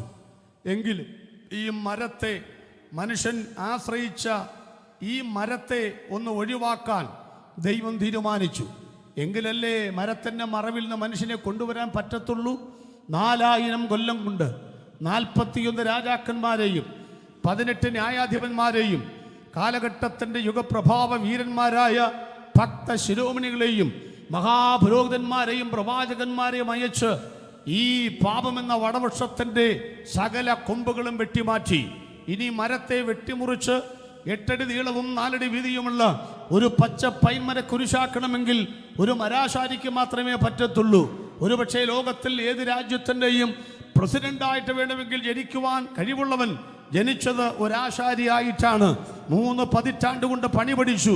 3.5 വർഷം കൊണ്ട് പീലാത്തോസിന്റെ കൽത്തല മുതൽ കാൽവരി വരെ 8 അടി നീളവും 4 അടി വീതിയും വരുന്ന 220 പൗണ്ട് തൂക്കം വരുന്ന ഒരു പച്ച പൈൻമര കുരിശ് തോളിലേന്തി 14 സ്ഥലത്തെങ്കിലും വെച്ചും ഇറങ്ങലിച്ചും വീണും എഴുന്നേറ്റും ലോകം തുപ്പിപ്പറത്ത് അവശനാക്കി വിരൂപനാക്കി കാൽവരി കുന്നിലേക്ക് നടത്തി 6 ഇഞ്ച് നീളമുള്ള 3 കാരിരുമ്പാണികളാൽ ആ മരക്കുരിശിനെ പൊന്തിച്ച് ആ കുഴിയിലേക്കിട്ടപ്പോൾ യേശു വിളിച്ചു പറഞ്ഞു, ആദാമ്യ വർഗം മറഞ്ഞിരുന്ന മരത്തെ ഞാൻ 2 പീസാക്കി എടുത്ത് അതിനെ എൻ്റെ പിറകിലേക്ക് ഞാൻ മാറ്റിയിരിക്കുന്നു. മരം മറച്ച മനുഷ്യവർഗത്തെ തൻ്റെ മുമ്പിൽ കൊണ്ടുവന്ന് പറഞ്ഞു, ഈ ക്രൂശിക്കപ്പെട്ട യേശുവിനെ വിശ്വസിച്ചാൽ നിന്റെ നഗ്നത മാറും. യേശു ജീവിച്ചിരുന്നപ്പോൾ ഒരു കഴുതയെ കൊണ്ടുവന്ന് നീതി വസ്ത്രം അതിന്റെ മേലിട്ട് കൊടുത്തു. 2ാമത്തെ ഉദാഹരണം, കല്യാണ വസ്ത്രത്തിന് വരുന്നവന് കല്യാണ വസ്ത്രം കൊടുപ്പാണ് അകത്തേക്ക് കയറ്റിയത്. ഇന്ന് രാത്രി ബഹുമാന സ്നേഹിത, ദൈവത്തിന്റെ മുമ്പിൽ നിൽക്കുവാൻ കഴിയാതെ വണ്ണം പാപത്തിന്റെ കറ കൊണ്ട് നീ ആത്മീക നഗ്നനായി മാറിയെങ്കിൽ നിന്നെ നെയ്തെടുപ്പിക്കുവാൻ, നീതി വസ്ത്രം ധരിപ്പിക്കുവാൻ, നീതിയുടെ വസ്ത്രം നെയ്തെടുക്കുന്ന ആ നെയ്ത്തുശാലയാണ് കാൽവറിയിലെ ക്രൂശ്. ഇന്ന് രാത്രിയിൽ കുരിശിന്റെ ചുവട്ടിൽ വന്നാൽ നിന്റെ കെട്ടുകൾ പൊട്ടിമാറും. ഒരു നിമിഷം ഒന്ന് ദൈവത്തെ സ്തുതിക്കാൻ ആര് തയ്യാറാകും? നിന്റെ പേരെന്ത്? അവന്റെ നിലവിളി മാറ്റിയവനാണ് എന്റെ കർത്താവായ യേശു ക്രിസ്തു. അവന്റെ പേര് മാറ്റിയവനാണ്, അവന്റെ വീട് മാറ്റിയവനാണ്, അവന്റെ നഗ്നത മാറ്റിയവനാണ്. ഇന്ന് രാത്രിയിൽ നിങ്ങളുടെ കണ്ണുകൾ അടഞ്ഞിരിക്കുമ്പോൾ വളരെ സ്നേഹത്തോടുകൂടെ ഞങ്ങൾ ചോദിക്കട്ടെ, എന്റെ നിലവിളി മാറ്റുവാൻ യേശുവിന് കഴിയുമെങ്കിൽ, എന്റെ ഇന്നത്തെ പേരിന് അർത്ഥം പോലെ ജീവിക്കുവാൻ കഴിയുന്നില്ല, ആ ജീവിതത്തിന്റെ സ്വഭാവം മാറ്റുവാൻ യേശുവിന് കഴിയുമെങ്കിൽ, എന്റെ താമസം, എന്റെ പാർപ്പിടം, ഞാൻ ആയിരിക്കേണ്ട ആലയം, അതിന് മാറ്റം ആവശ്യമാണെങ്കിൽ, എന്തിനേറെ ദൈവത്തിന്റെ മുമ്പിൽ നേരോടെ നിൽക്കുവാൻ ഒരു നീതി വസ്ത്രം എനിക്ക് ആവശ്യമെങ്കിൽ അത് യേശു വന്നാലേ സംഭവിക്കത്തുള്ളെങ്കിൽ, യേശുവേ ഇന്ന് രാത്രി ഗദരദേശത്തേക്കല്ല എന്റെ വീട്ടിലേക്ക് നീ വരണമേ എന്ന് പറയാൻ ആഗ്രഹിക്കുന്നവരുണ്ടോ? കരമൊന്നുയർത്തി ദൈവത്തിന് സ്തോത്രം ചെയ്യണം. ഇന്ന് രാത്രിയിൽ ഞാൻ എങ്ങനെ പ്രാർത്ഥിച്ച് അവസാനിപ്പിക്കട്ടെ? ഇന്ന് രാത്രിയിൽ ഞങ്ങളുടെ സ്വർഗീയ നല്ല പിതാവേ, അനുഗ്രഹിക്കപ്പെട്ട രാത്രിക്കായി ദൈവത്തെ സ്തുതിക്കുന്നു. ചുരുക്കം ചില കരങ്ങൾ ഉയർന്നു പൊങ്ങി, ചിലരൊക്കെ നെഞ്ചത്തോട്ട് കരം വെച്ചു. കർത്താവേ, ഞങ്ങളുടെ നിലവിളി മാറ്റാൻ, ഞങ്ങളുടെ പേരുകൾ മാറ്റാൻ, ഞങ്ങളുടെ താമസം മാറ്റാൻ, ഞങ്ങളുടെ നഗ്നത മാറ്റാൻ യേശുവെന്ന ദൈവത്തിന് കഴിയുമെങ്കിൽ ഞങ്ങളുടെ ജീവിതത്തിലേക്ക് വരണമെന്ന് ആഗ്രഹിച്ച കരമുയർത്തിയവരെയും കരം നെഞ്ചിൽ വെച്ച് ദൈവത്തെ വിളിച്ചവരെയും ഓർത്ത് ഞങ്ങൾ സമർപ്പിച്ചുകൊണ്ട് പ്രാർത്ഥിക്കുന്നു. ഇന്ന് രാത്രിയിൽ ഒടുവിൽ ഞങ്ങൾ പറഞ്ഞതുപോലെ തേജസ്സുള്ള സുവിശേഷം ശോഭിക്കാതിരിക്കേണ്ടതിന് അനേകരുടെ തലച്ചോറുകൾക്ക് ചുറ്റും മനസ്സിനു ചുറ്റും ഹൃദയത്തിനു ചുറ്റും വട്ടമിട്ട് കഴുകൻ കണ്ണുകൾ പോലെ പറന്നുകൊണ്ടിരിക്കുന്ന വല്ലാത്ത ദുഷ്ട മനുഷ്യന്റെ വിടക്ക് കണ്ണുകള്, അവന്റെ ഇരുട്ടത്തെ തീയമ്പുകള്, മാനസാന്തരപ്പെടാതെ വണ്ണം അവരെ അടച്ചു വെക്കുന്ന പൈശാചിക ബന്ധനങ്ങള്, ദേശത്തെ അടക്കി ഭരിക്കുന്ന ദുർഭൂതങ്ങളുടെ ആവാസ കേന്ദ്രങ്ങള് ഇന്ന് രാത്രിയിൽ യേശുക്രിസ്തുവിന്റെ അധികാരമുള്ള നാമത്തിൽ ഞങ്ങൾ ശാസിക്കുമ്പോൾ, ഇവിടെ നിന്ന് ശാസിക്കുമ്പോൾ മൈലുകൾക്കപ്പുറത്ത് ഇവിടെ കുടുംബ യോഗത്തിന് വന്നവൻ തിരിച്ചു ചെല്ലുമ്പോൾ അവന്റെ വീട്ടിനകത്ത് ചില ദൈവത്തിന്റെ പ്രവർത്തികൾ കാണുവാൻ ദൈവം കൃപ ചെയ്യണമെന്ന് ഞങ്ങൾ ദൈവത്തോട് പ്രാർത്ഥിക്കുന്നു. അങ്ങനെ സംഭവിക്കട്ടെ. ചെന്ന യേശു നിലവിളി കേട്ടാണ് ചെന്നതെങ്കിൽ ദക്കപ്പൊലിയിൽ സന്തോഷത്തിന്റെ ആനന്ദഘോഷം മുഴങ്ങിയതുപോലെ ഇന്ന് രാത്രി ഇവിടെ ആനന്ദഘോഷം മുഴങ്ങട്ടെ എന്ന് ഞങ്ങൾ പ്രാർത്ഥിക്കുന്നു.